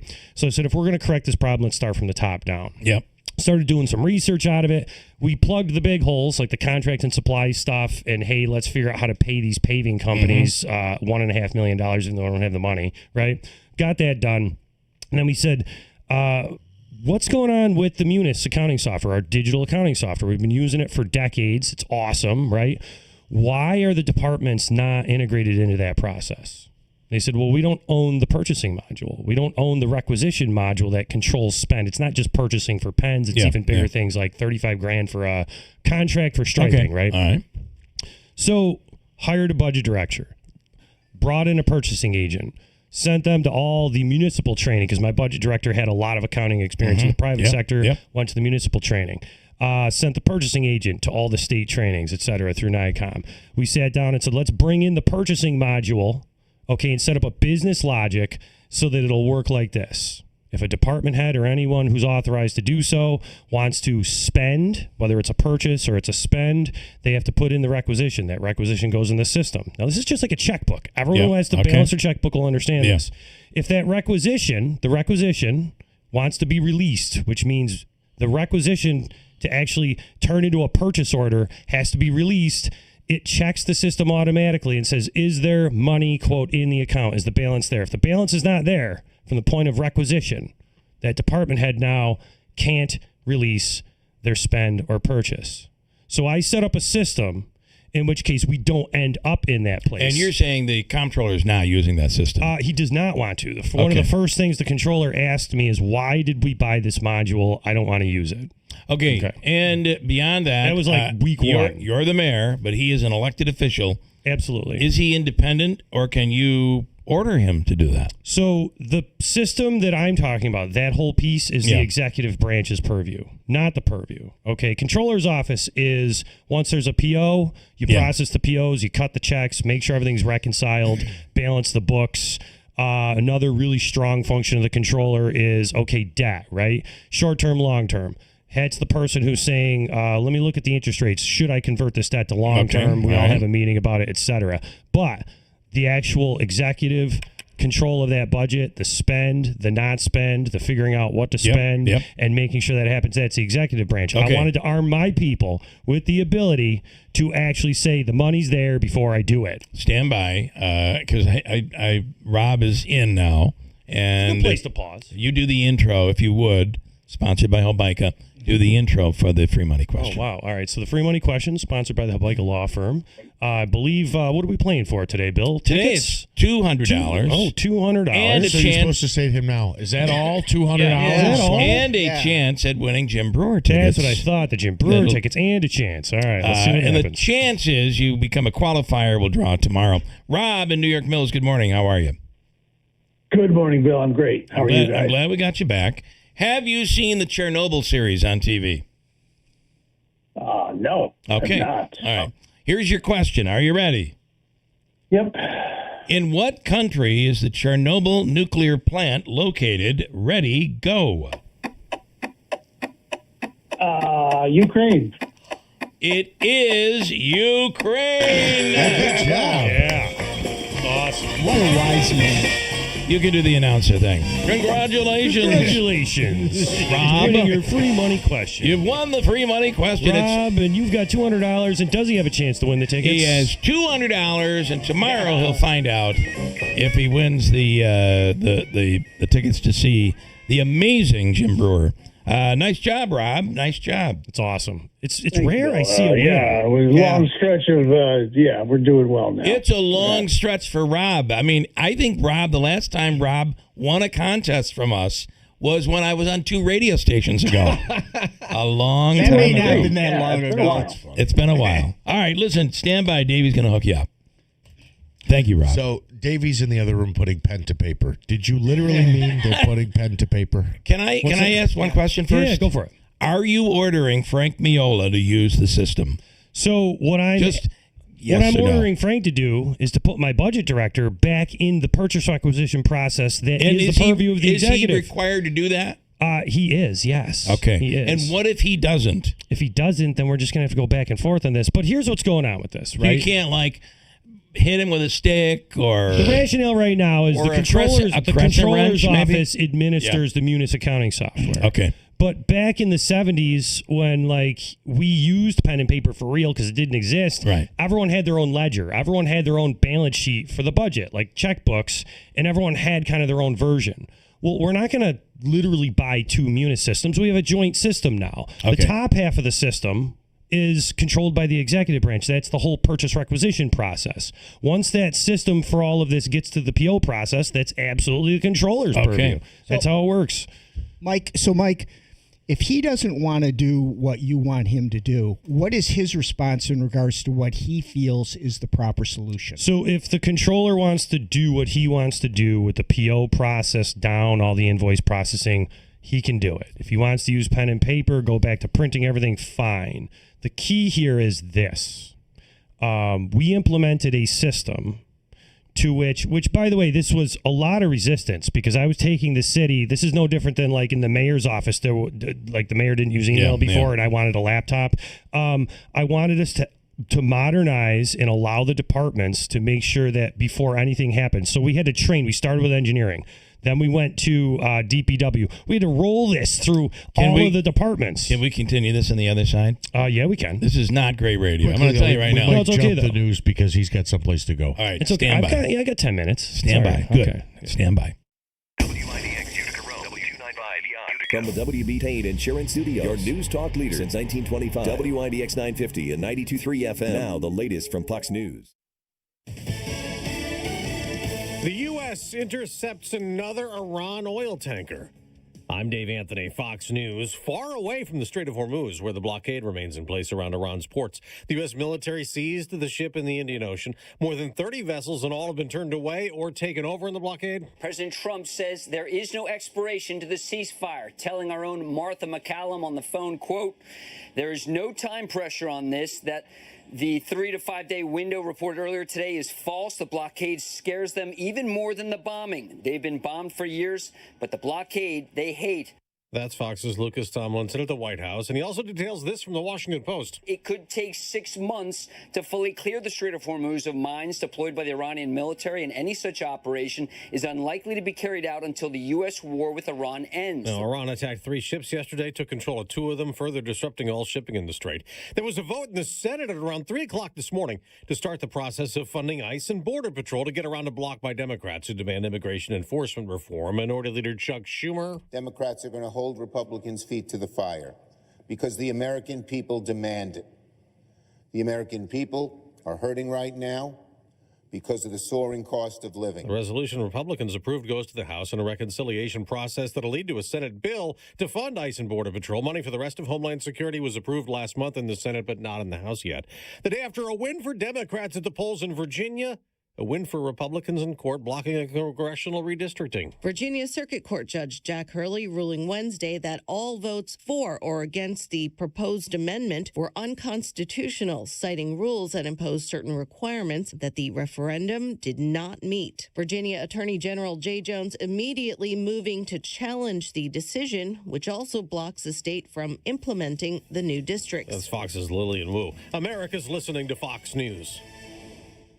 We all know the importance of good daily habits, whether it's getting your steps in, stretching those limbs, or eating right. Doing it on the regular is key. That's why if you're dealing with everyday aches and pain, it's time to bring Relief Factor into your routine. Relief Factor is a daily supplement that fights pain naturally. Developed by doctors, Relief Factor uses a special formula of 4 natural ingredients. Relief Factor doesn't just mask pain, it helps reduce or even eliminate it. In fact, the longer you take it, the more effective it is. So call 1-800-4-RELIEF and try their 3-week quick start for only $19.95. That's less than $1 a day. Simply call 1-800-4-RELIEF. That's 1-800-4-RELIEF. Wherever you're having pain, don't let it keep you from living the life you want. Make Relief Factor part of your daily routine. Go to ReliefFactor.com or call 1-800-4-RELIEF. That's 1-800-4-RELIEF.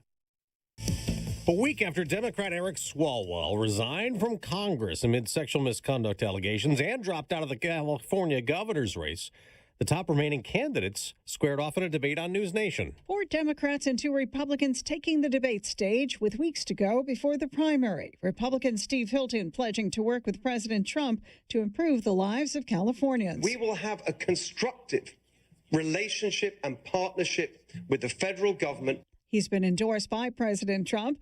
Democrat businessman Tom Steyer blamed the president for high fuel costs in the Golden State. President Donald Trump has started an insane war in Iran and driven up the cost of gasoline for everybody in California. The 2 candidates who received the most votes in the June 2nd primary will advance to the general election, regardless of their political party. Sue Guzman, Fox News. Wildfires keep burning in northern Florida and southern Georgia, where about 27,000 acres have burned, destroying 54 homes, leading to air quality concerns in the region.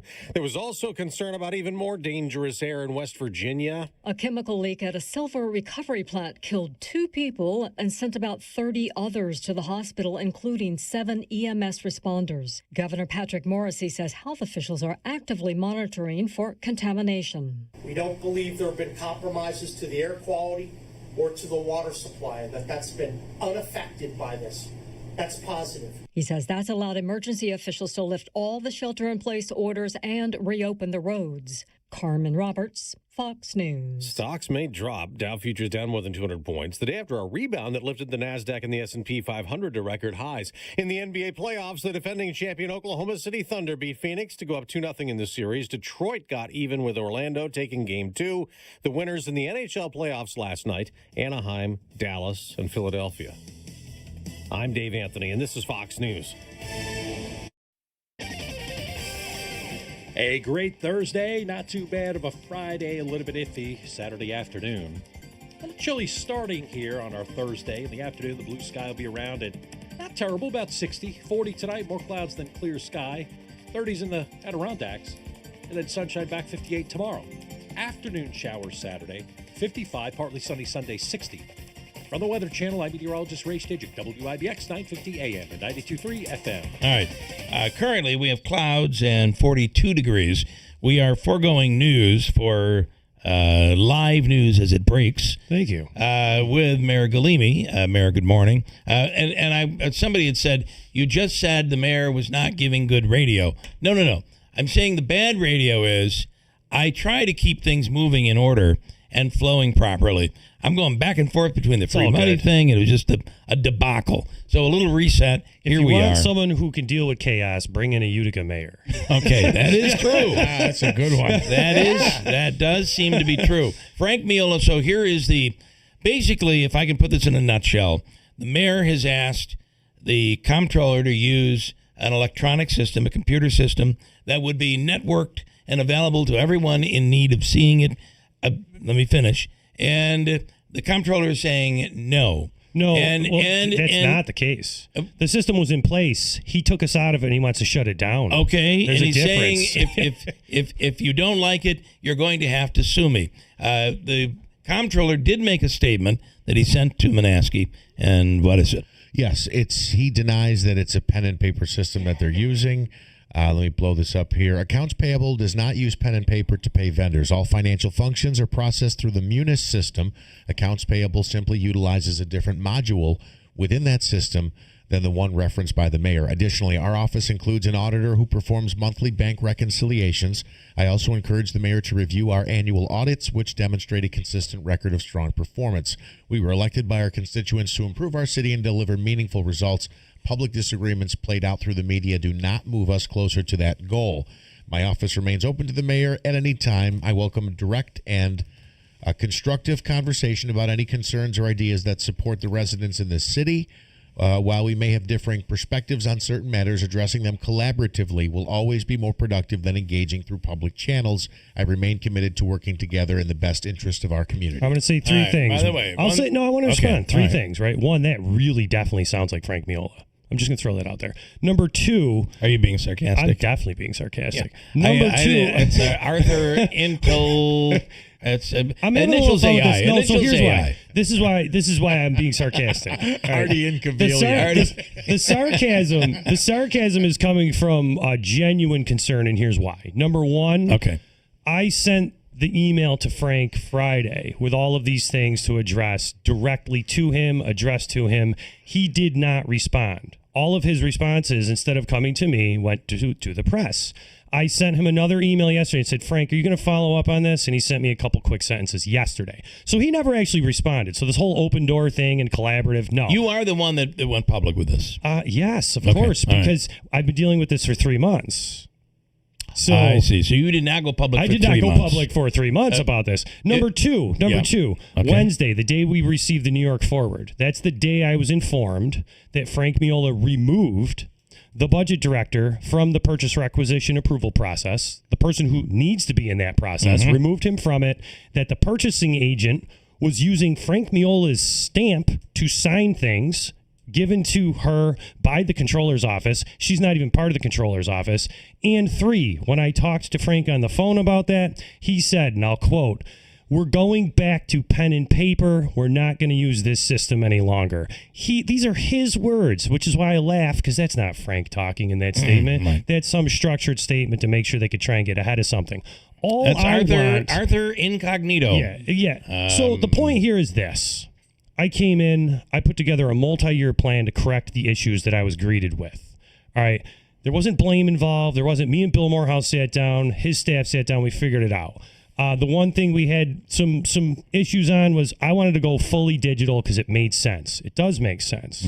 That system is still installed because we paid for it, but now POs are now being printed and given out again by hand. We're being told literally he handed us a bunch of paper POs that said go through the system and figure them out. So the electronic accounting is still there. We've been blocked from the system to actually do the requisition process. Mayor, I want to bring in, first of all, Jeff, could you turn off the air conditioning? Mr. Reed has put his coat on as a signal that it's a little chilly in here. Listen, you've worked, number one, you have run business, you have run family business, you've run Boilermaker, you're on boards, you're currently on boards. Yes. You've even given me advice, financial advice. I think the last he thing, doesn't listen to, that's fine. The last advice he gave me was let your wife do it. That's good advice. So what you're hearing here as a business expert, and you are, what's your assessment? Well, it's total dysfunction. Yeah. I mean, It is. you can't. I mean, the idea of now, Mike says this is an accrual-based system. This is not a cash transaction business or whatever it is. That's a completely different beast. than what you're talking about in regards to Your home, coming from yeah. the Business, for-profit yeah. Yes, business exactly. world. Right. And you just cannot continue to carry along like this. Yeah. It is going to be it's going to be a financial disaster for the city. So the bottom line is this: I spent a lot of time, and we're about 3 departments through training the new requisition process. So we never get to the point of having an invoice processed where the money's not there. Right? That's the goal. Yeah. Don't get to that point. Now, regarding the Otis tires and the fact that the EMS equipment from Stryker, those bills weren't paid, that's last year's budget. We're in the new budget year. Any invoices that aren't paid right now from the last year's budget, now that those books are being closed, we should just simply be paying those invoices so the city can function, especially for public safety. Right. Okay, and then reconciling the books and finishing the closing of those books and going into the audit for fiscal year 26 because April 1st started a new budget year. This is completely ridiculous. The entire reason I did copy the press in that email to Frank Miola is because for the past couple months this has been going on. It's been an utter resistance. The first thing he wanted to do was get rid of that purchase requisitions module. The second thing he did after he realized that wasn't going to happen was come down and say, here's an old law that says the purchasing department's part of the controller's office. So I went to Corporation Counsel and said, is this real? Because if it is, we'll just work with it, right? And they were like, oh, this is the old Hannah playbook. Here's a bunch of old memos from the 90s when Hannah was the controller and trying to take over the city. I was just about to say it's the Hannah playbook. It's insane. Thing is the Hannah playbook. Which listen, the Which Hannah was playbook, chaos. which beautified the parks and planted flowers, great. The Hannah playbook, where they want to use esoteric ways to just take over city government, unless they get sued to stop doing it. That's not good. That's not going to help anyone. Can you work out no vendor should be told, oh, we can't pay you because we're waiting on a transfer. That's not the right. Even if that's the case, you should explain why. You should explain why. If that's the case, then they're explaining why. No, because why are you waiting on transfer? Oh, you mean get into exactly the nitty-gritty. Okay. Did we have a PO processing issue? Was the requisition law? You can explain to a vendor, hey, this is what's going on. We're working on it. Give them a deadline. In 2 weeks, this is going to be solved. We will have your check to you. The money is there, etc. It sounds like a divorce where the husband's like, you ask her why you're not getting paid because she won't let me into the checkbook. I mean, I don't appreciate the back and forth, but I was put in the middle of it because then I had those people call me and say, hey, by the way, they just said you're the problem. And I was like, oh. Any truth to the fact, to the rumor that $1 hot dogs are coming back to Hannah Park? There is actually. There is. Yeah, okay. I'm actually working on something very similar to that. That's funny. I just had a meeting about it. We were literally standing where the old fountain was, talking about the fact that we want to bring back the hot dogs to Hannah Park. So that's pretty wild. We don't want you to be late because you made special time for us today. No, so thank I appreciate you. I appreciate it. it. And I just hope this all works out. To all the vendors out there, you're going to get paid. I'm working to make sure this happens. And as far as the purchase requisition process, whatever we have to do to figure out our end, even if we're blocked from a system, we're just working double time to try and fix it. So thank you. Sounds to me like all the stuff we either remember or have read about during the 70s, during the Hannah administration. So, Hannah was controller first, remember? Yes, I do remember. I can't remember. He was so involved. Well, at some point he was, yeah. All right, Mayor, thank you. Yeah. Later, man. Thank Cheers. you. No, take the hat. Take that hat out of here. Burn it. Let me tell you about River Hills Properties. They continue to invest in upstate New York, and housing is such a big deal in our future with everything that is happening. It might be worth calling up River Hills and saying, I'd like to know, what would my house sell for? I have a story just recently where someone basically just did that and was shocked at the number that is now listed for their home. It's a great story. And people are seeing it everywhere. You can't get that for that house. Or my favorite is, if they got that for their house, what are we getting for ours? Yeah, there's a lot of that talk going on right now. And River Hills can assist. They have offices here in Barneville, Little Falls, Utica, Copenhagen, in Newport, in Rome, and if you're considering that snowbird concept after a hard winter in beautiful Sarasota, Naples, Marco Island, the Gulf Coast of Florida. Nobody sells homes like River Hills Properties. 315-896-1009. Coming up, John Zagby, and some new numbers are out. We'll get to that. I was just going to say there's a house on the block that is up for sale, and I think some of the neighbors are going, wait a minute, they're getting that much for that house. What's mine? That's exactly it. What is mine worth? What is mine worth? Well, if you want to know, give River Hills a call, and they'll assist you there. Quick break, 8:16 at WIBX. Man, I love this place.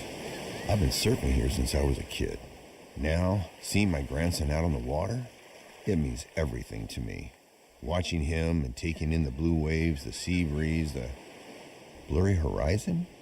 If you have geographic atrophy, or GA, subtle changes in vision could mean it's progressing toward irreversible vision loss. Izervay is proven to slow GA progression and could help preserve your vision for longer, so you may keep seeing the world around you.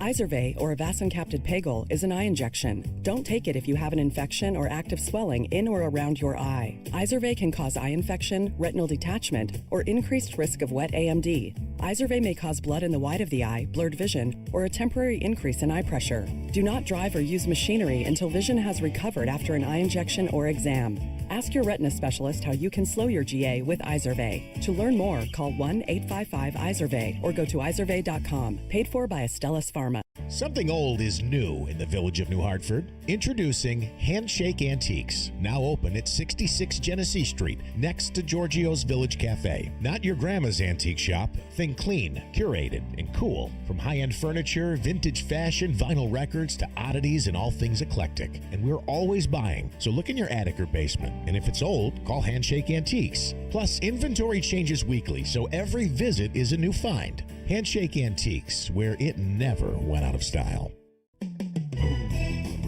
Hi, this is Sal and Sarah. I want you to meet some of our Inserif Flooring Outlet team. Hi, I'm Jason. Hi, I'm Alan. Hi, I'm Fran. We're some of Inserif's flooring specialists with over 200 years of flooring experience. Hello, I'm Sam Rudolph, Inserif's store manager. I've been in the home improvement industry my whole life, and that's a lot of years. Hi, this is Erica, Inserif's office manager. Did you know Inserif's will meet or beat any locally advertised price? And we offer 6 months interest-free financing. Inserif offers the top name brands in floor covering, and nobody can beat our years of experience. We want to say how grateful we are for your continued business with Inserif. See why more people buy from the big store, Inserif's Flooring Outlet. Inserif's Flooring Outlet, we're your flooring superstar. River Road, Marcy, and Inserif'sFlooringOutlet.com. At Community Memorial, we're committed to your good health, and we're proud to offer primary care service that's close by, with 6 family health centers throughout the area. Maybe you don't have a primary care doctor right now. Call us. And definitely call if you're managing a long-term condition and you're not getting the personal attention and support you need. We're here and we're ready to help, offering compassionate care, guidance, and support for patients of all ages. And at Community Memorial, we're one big team, so you'll have fast access to additional services and specialists when needed. That's first-class community health care, right in your backyard. We have family health centers close to you in Cazenovia, Hamilton, Waterville, Morrisville, Munnsville, and Sherrill. And we're welcoming new patients throughout the area. For a better primary care experience, choose a team that's highly rated for patient satisfaction. Choose Community Memorial and get better. Hello, I'm Oneida County Executive Anthony Picenti. This year marks the 250th birthday of the United States, and we've assembled a special commission to help organize events across our community. In the months ahead, we'll highlight why this is such a historic time for our region. From the signing of the Declaration of Independence to the turning point of the Revolutionary War, the Battle of Oriskany. You'll learn about the people, events, and local impact that shaped our nation. Our goal is simple, to help you love the history where you live, right here in Oneida County. Hey everybody in upstate New York. I don't know where in upstate New York, but thanks for listening to the Keeler Show. Never met this man. Don't know why I'm telling everybody to listen. But thank you very much. By the way, this is Larry David from Curb Your Enthusiasm. I have nothing else really to say to you, but I thank you for listening to me tell you to listen to this man, Bill Keeler, on WIBX. Celebrating 100 years. This is Keeler. WIBX 950 and 92.3 FM. Now back to the Keeler Show.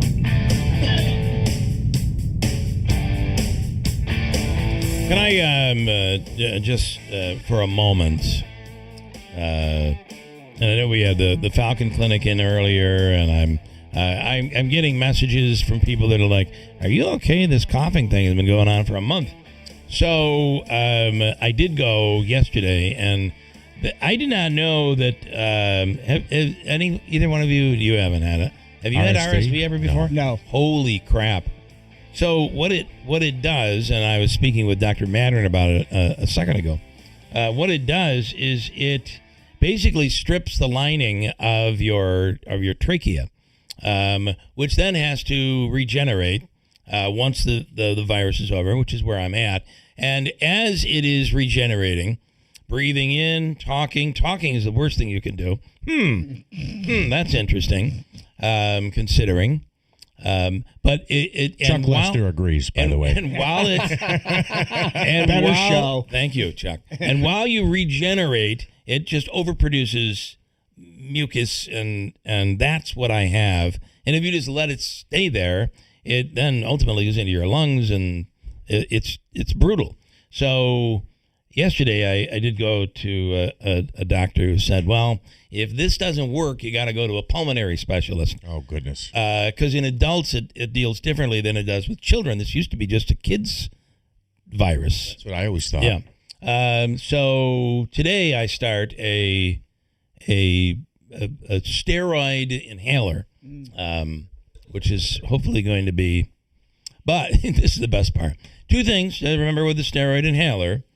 It'll make you hoarse. So, good. That's is what it I need. Strong as a horse or voice horse? Yeah, voice horse. Yeah. And the second part is make sure you gargle with warm salt water for about 45 seconds to a minute after you do the inhaler, because listen, you can get a infection because of the steroid dust that is in your mouth. You got to wash it out. Otherwise, you get, what do they call that with the, you get a disgusting infection in your mouth. So I'll be like a gingivitis or something. Not quite like that, but it's trying to think of oral infections. Just not a good one. Okay. There's good infection. Yeah, apparently, you'll get a yeast infection in your mouth. Yeah. Well, that's what I want. So that starts today. Let's hope this works. And then do you have to wean off the steroid? I don't think so, but I don't know yet. I haven't gotten it yet. I get it today. So was it canker sore? No, yeast infection. Oh, yeast infection. You're serious? I'm serious. Oh my goodness. What? I said, and then he repeated it. He said it's a yeast infection. So make sure you use that warm salt water. Gargle all the way down there. Listen, I'm going to be drinking it today. Yeah. A yeast infection. The next time we hear someone called a girl, it might be you. Yeah, it might be. Oh, boy. One cough before I go to John. John Zagby, good morning. Good morning. From mucus to me. Mucus to you. I'm going to isolate that clip and use it going forward. John, good morning. Thank you for tolerating us and coming on. All right. So your assessment on where we are right now, I don't want to get everybody going on the Trump stuff, but these are difficult times, and there is a back and forth going on with Iran. They have, they are, I want to say they figured out, they've always known, they've always interfered in our politics, and they're certainly doing it here. The longer they can keep this thing going, the worse it is for the country, the worse it is for Trump. And the world, too. And the world, yeah, you're right. Yeah, I mean, essentially, cliche, it's always, easier, or the advantages for the side that merely has to defend the status quo. In order to change drastically the status quo, that involves huge amounts of hardware, huge amounts of military personnel, and public opinion.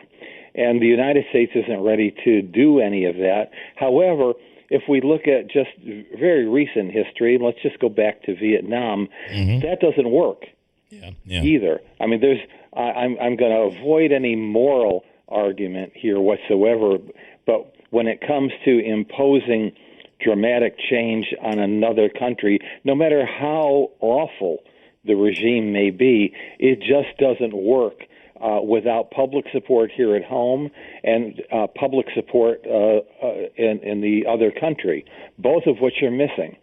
So where do we stand right now? We've got this sort of standoff, war of words.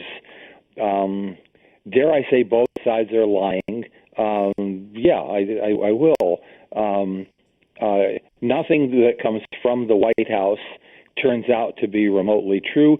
Nothing that comes from Iran turns out to be remotely true. And so here we are kind of like in the middle of a mass confusion, and it's not playing in the White House's favor, or at least at this point in time in the GOP's favor either. And what does, obviously we're dealing with a midterm election that's coming up, where historically the opposing, the party not in power, would do well. How is it stacking up? I mean, again, if anybody can screw this up, it's the Democrats. But how is it stacking up right now? Well, right now the Democrats are not screwing it up. We're up to as many as 30 either special elections or off-year elections, state elections that the Democrats have won, including some districts where they weren't expected to win, and others where if they haven't won, they've outperformed what President Trump had polled in the election of 2024. And so there's the historical advantage. You know, as you point out, the first off-year election in following a new president. Historically, the president's party has lost. It looks like we're headed in that direction, barring anything unforeseen. Now, the president, the GOP, at the urging of the president, has launched a gerrymandering campaign in Texas, for starters, redrawing districts to give Texas a potential of 5 new Republican seats. That succeeded. California then followed and did the same thing. So we're even. Democrats picked up what could potentially be 5 new seats. California, Texas, 5 new GOP seats potentially.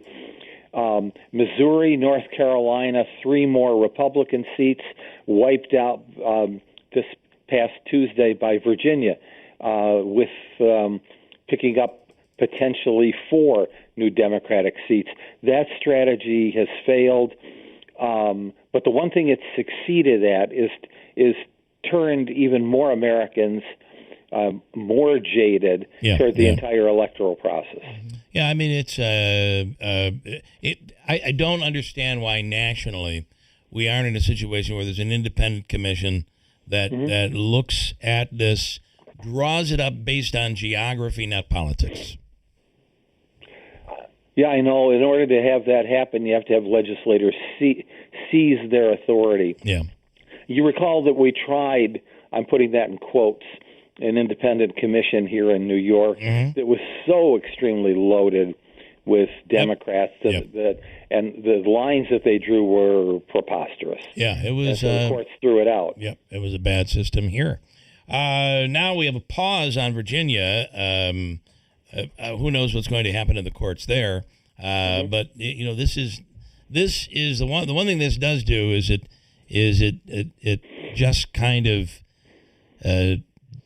it it frustrates the voter. It makes the voter really feel that their vote doesn't count, and it's not even worth getting out and voting. That is the biggest enemy to Democrats right now. Yeah. They're going to have to energize their voters and then keep them energized. It's only the third week of April right now. It's got to be sustained. On the other hand, you have an affordability crisis. It really does not look like prices are going to go down in any way. You're starting to have an employment crisis as well. And that looks like it's not going to dissipate. And if all hostilities between the U.S. and Israel on one hand, Iran on the other hand, were to stop today, it would take months and probably not before the election to get supply lines reorganized, to get trade, not only trade routes, but actual ships and cargo, back to normality. And hey, look, we've lived long enough to know once prices go up, they really don't go down very much. It is interesting, though, to watch the price of oil going up and down based on where we are with the ceasefire or where we are with the war. And the same thing with the stock market. Listen, I have learned one thing over these years with President Trump is he, no matter how much you think he's down and this is the last straw, there's always an unbelievable comeback. I don't think that can be counted out at this point. It can't be. It'll be competitive. Even in my polling, the congressional generic, I did get a boost for Democrats over Republicans, but it's the boost is at the cusp of what Democrats need to pick up seats. And so you can make arguments for both sides. Right now, this is not a prediction, merely a suggestion. Yeah. But what's been going on advantage Democrats right now. John, Tim Reed here. It feels to me like, to get people to the voting booths, just because you don't like someone of the other party feels like almost like a sugar rush. I mean, it's going to be there. But the real trick is to come up with something and say, okay, I don't agree with these ideas. These are my ideas that I feel that are better. And that to me feels like what the Democrats haven't quite haven't really figured out yet in regards to saying, Orange Man bad, fine. Then, what what we're calling now? Yeah, Orange Man. Orange Man bad. What are the ideas that you have in regards to it to make this a better place? Tim, you've hit the nail on the head. We're at a point where both sides have just run out of steam in terms of new ideas. The Republicans trade off of social populism. Your world is changing demographically and morally. Let's go back to the way it was. That has limits. Democrats say it's terrible that so many people are suffering. Let's spend. Well, that's unsustainable as well. That's why this is not an ideological argument, but we're starting to get millennials and Gen Z elected. And I'm watching, like a lot of folks are, for a variety of reasons, the mayor of New York City. If he can deliver, now there's all sorts of labels that Zoran Mandani wears, especially, dubbed by his opponents. But if he can actually deal with genuine crises that people care about, affordability, transportation, health care, child care, and so on, that may be a new path. But right now, the National Democratic Party is bereft, that's our word for the day, of ideas. Speaking with John Zagby, pollster, of course, Zagby Strategies, Manaski. John, a quick question, and maybe this is so foolish it's not even realistic to ask, but to follow up on Tim's point, what if let's imagine there were more than two options. We talk about the two-party system, that they have so much control, it's probably not realistic. But how many times in our lifetimes do you feel like I'm choosing the lesser of two evils? Well, I think we're clearly at that point, and we've always heard that, the lesser of two evils.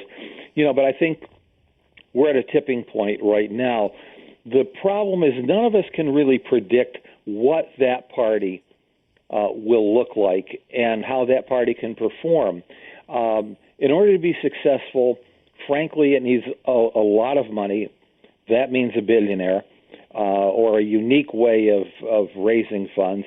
It needs a focus of one or two major issues, a charismatic figure, and it has to be centrist. The one thing that will always be missing is a strong organization, because remember, if a party gets elected, it then has to be able to govern.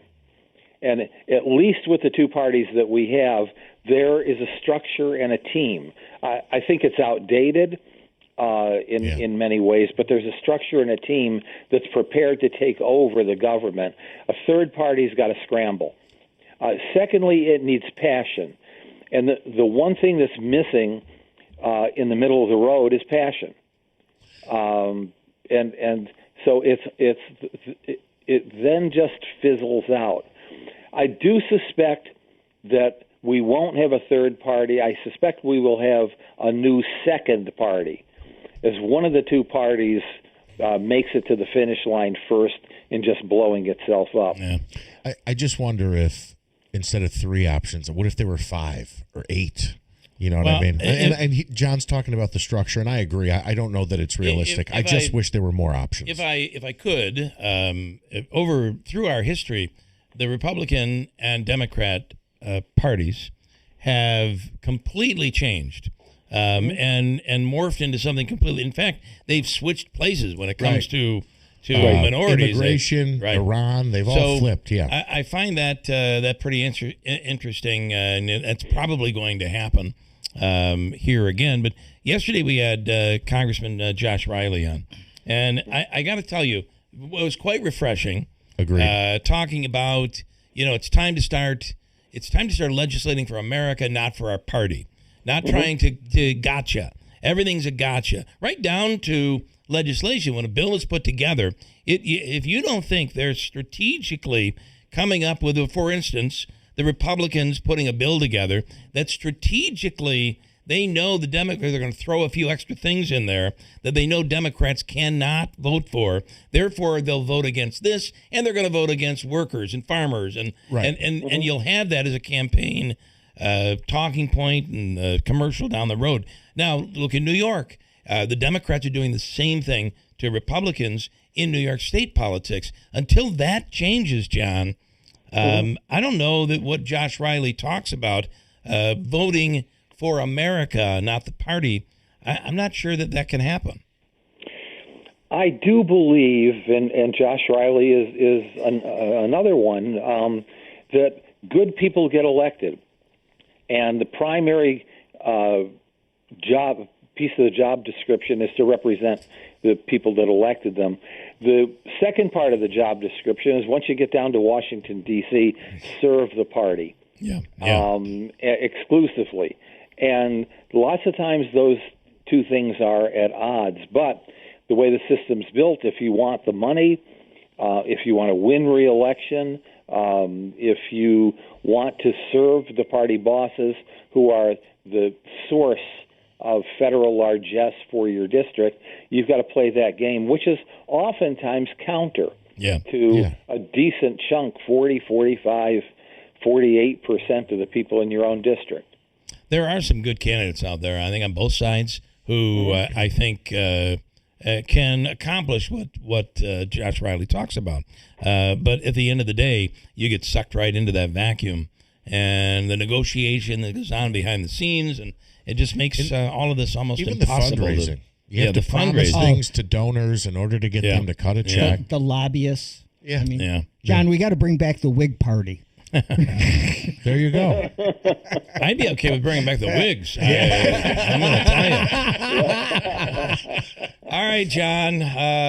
We continue to plow forward. Interesting stuff, and we certainly appreciate it. By the way, a little plug for your podcast. You have a podcast out there that's on YouTube and other platforms that people can check out as well. Yes, we do. You can. If you're not on our list or a subscriber, you go right to our website, johnzagbystrategies.com, and there's a button for podcasts. And it's generally once a week, but sometimes with brand new polling, you'll hear us twice a week, Jeremy and I. All right, good stuff, John, as always. Thank you. Good to talk to you, Tim. Great talk, John. John Zagby. And that's a very informative podcast to check out. You mean they're not posting a new podcast 8 times a day like everybody else? It's crazy, some of these. Yeah. In Sarah's Flooring Outlet. If it's flooring, there's one place to go. It's in Sarah's. Jason, Alan, Fran, the experience in that building just down the street from us.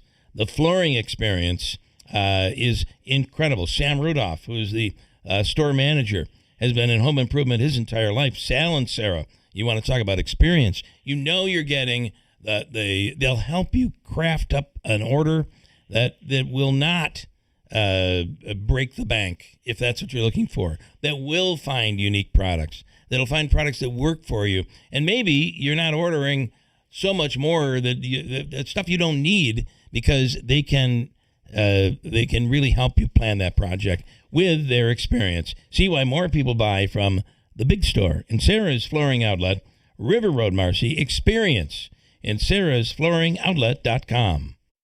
I know that hiring can be challenging. You sort through tons of resumes and you get too many so-so applicants. You're just waiting for someone to match your role perfectly. Well, now there's a place where you can meet them fast. ZipRecruiter. Need to hire right away. Start your search for strong candidates. The right fit awaits. Build your team, build it sooner. Meet your match on ZipRecruiter. Just head to ZipRecruiter.com/free right now to try it for free, and you're on your way to meeting your match. 4 out of 5 employers who post on ZipRecruiter get a quality candidate within the first day. So try it now. Go to ZipRecruiter.com/free. Once again, that's ZipRecruiter.com/free. Meet your match on ZipRecruiter. Try it free. It all began in 1985 with a single goal, a commitment to brighten our community. And with your kindness, that light grew brighter. Because for 40 years, you've helped Food Bank of Central New York deliver healthy food and hope. But that need continues to grow. So this year, please consider giving a little extra and make sure the light we shine together never goes out. Veterans, you and your family know all too well the many hardships that challenge your mental, physical, and spiritual well-being. The Good News Foundation invites you to a free fellowship group of veterans. This get-together is run by retired Army Chief Warrant Officer 4 Richard Smith, the author of Camouflage Christian. Check out Veterans for Worship the third Wednesday of the month from 6 to 7:30 p.m. Good News Foundation, sharing faith, offering hope, and serving others. A great Thursday, not too bad of a Friday, a little bit iffy Saturday afternoon. A little chilly starting here on our Thursday. In the afternoon, the blue sky will be around at not terrible, about 60. 40 tonight, more clouds than clear sky. 30s in the Adirondacks. And then sunshine back 58 tomorrow. Afternoon showers Saturday, 55, partly sunny Sunday, 60. From the Weather Channel, I'm meteorologist Ray Stidgick, WIBX 950 AM and 92.3 FM. WIBX. This is Keeler. WIBX 950 and 92.3 FM. Now back to the Keeler Show. Okay.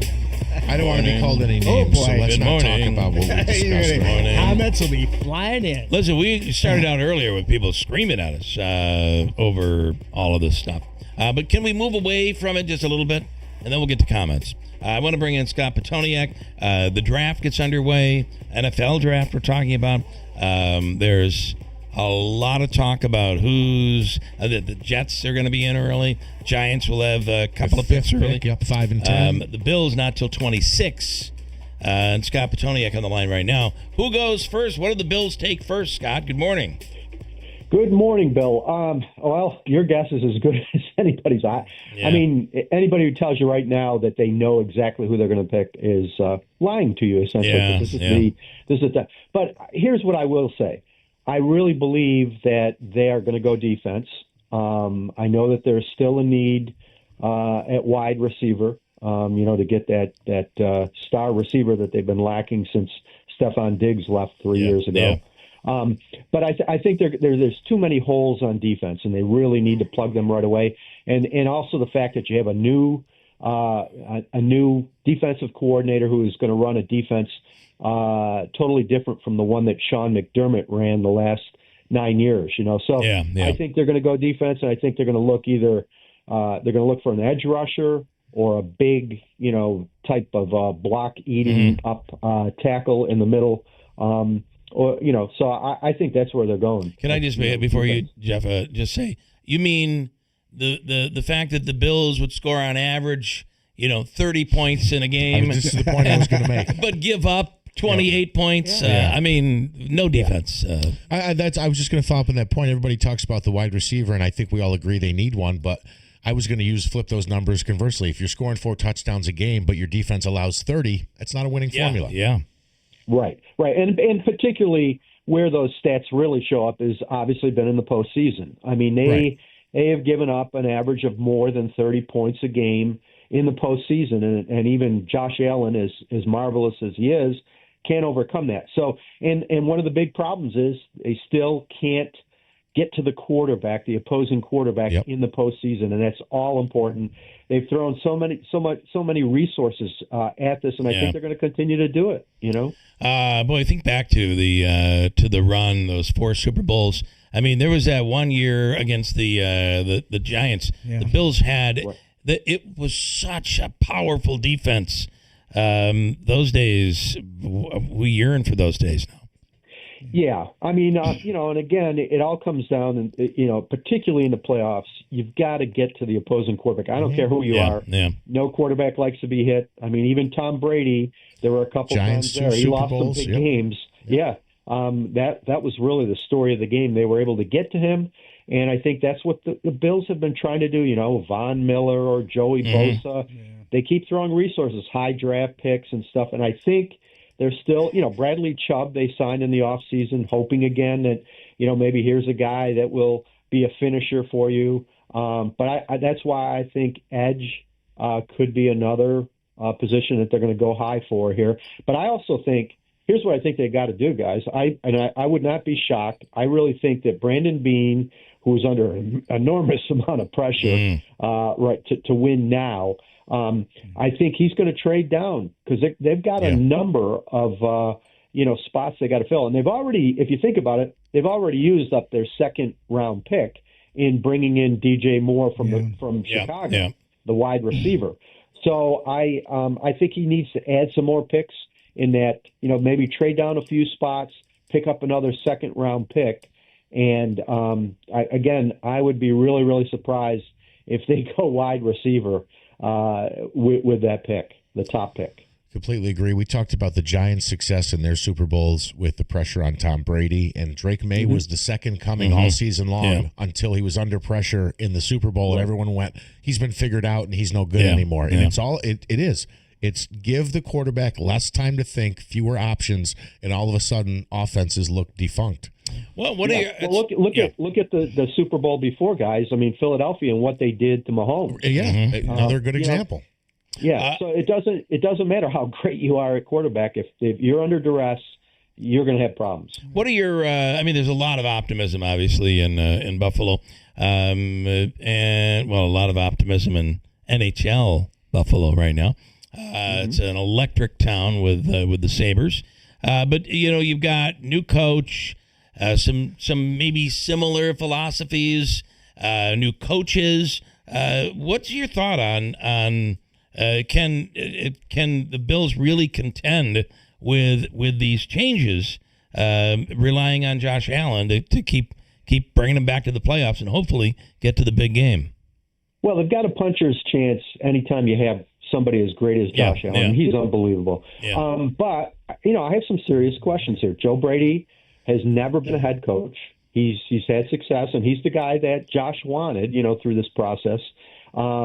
You've got, again, this overhaul of your defense that was aging and needs an infusion of new blood, and you're going to take a more aggressive approach, and that sounds great, but do you have the players to do that? Right, and what they've lacked is there have been no Josh Allens, no game changers, no James Cooks on defense. There's not, and that's what they've got to find and identify.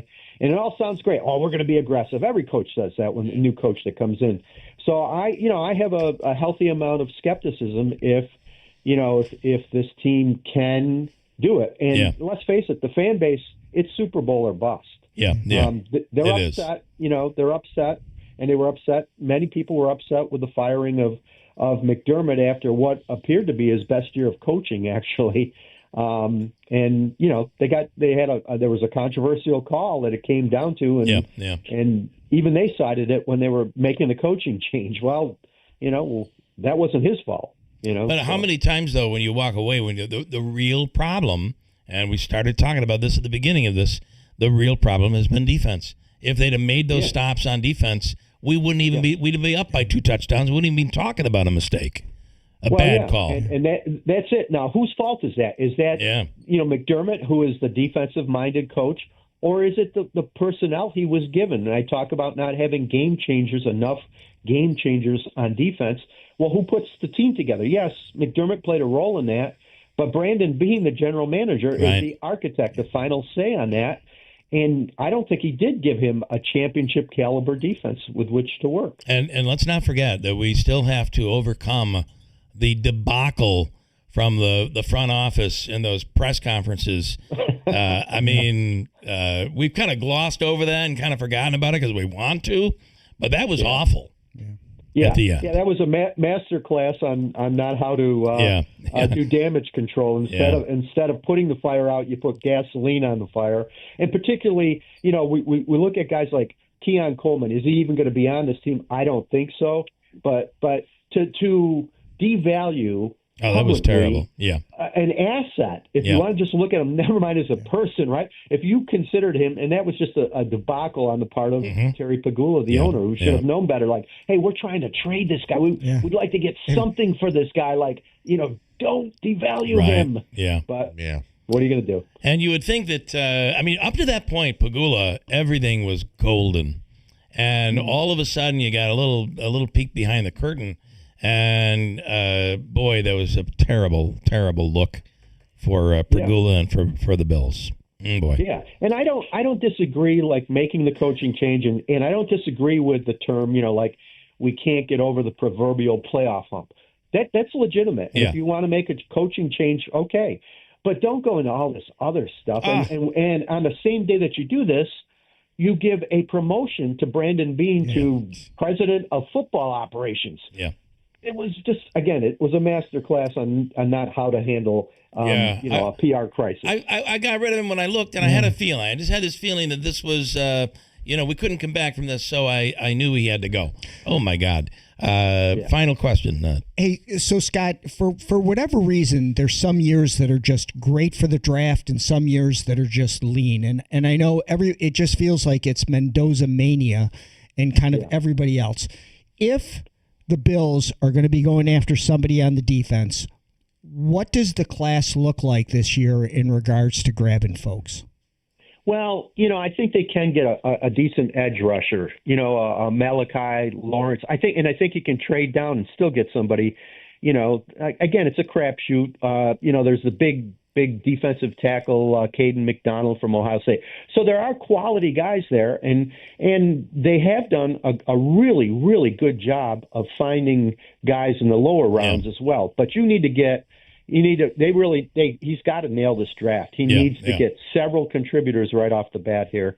There are guys there. There are talented guys who would fit into new defensive coordinator Jim Leonard's scheme and stuff like that. But it's, it doesn't go too deep, this class doesn't. Hey, so. I got to say, though, a strategic move on the part of the Bills here that gets the applause of everybody. It can be done. That would be really great and would help a lot, I think, moving forward through this. So yeah. I just don't. We won't know until we know, right? I mean, that's the thing about Tom Brady, 6th round. That you wish that you can find that type of guy on defense for you to turn this around. Scott Petoniak, as always, we appreciate it. We'll talk again soon. All right, thanks, guys. Thanks so much. Have Thank a good you. one. Yeah. Want to switch to John Decker. He is the chief White House completely switching topics. White House correspondent with Great TV. John, good morning. Hey, good morning to you, Bill. Good to be with you today. Hope you're having a good week so far. What are you working on right now? There's just so much. Obviously, the Iran war consumes so much of what is being done right now. But what is your focus today? Well, it's always the Iran war for sure. There's also peace talks happening today here in Washington at the State Department involving Israel and Lebanon. So paying attention to that as well. That's very important in terms of getting to a permanent peace between Israel and Lebanon, also involving Hezbollah. And in addition to that, just picking up on your conversation, I'm going to pay a lot of attention to the NFL draft as well tonight. Yeah, a little relief, a little. Let's just get away from all of this. It does seem like Republicans are moving forward to try to get the government back to work here. Well, that's right. They worked into the night trying to find a deal. It's just not a good look, Gosh, having a partial government shutdown. Here we are. We're approaching May. Mm-hmm. They're not doing their job, and when I say they, I'm talking about both parties. Everybody. It's just everybody, and we'll see what happens in the midterms, but. There are a lot of headwinds for Republicans, and this is one of those headwinds that they'll have to contend with in trying to hold on to the House and the Senate. All right. We'll be watching, John. As always, it never ceases to amaze me when the good questions are asked. They seem to always be coming from you. I don't know. Something's happening there. You're great at what you do. We appreciate it. Thanks so much. Really appreciate it. Have a great day and a great weekend. We'll talk next week for sure. All right, John. Thanks so much. Chief White House correspondent with Great TV, John Decker. Quickly, was it thrush?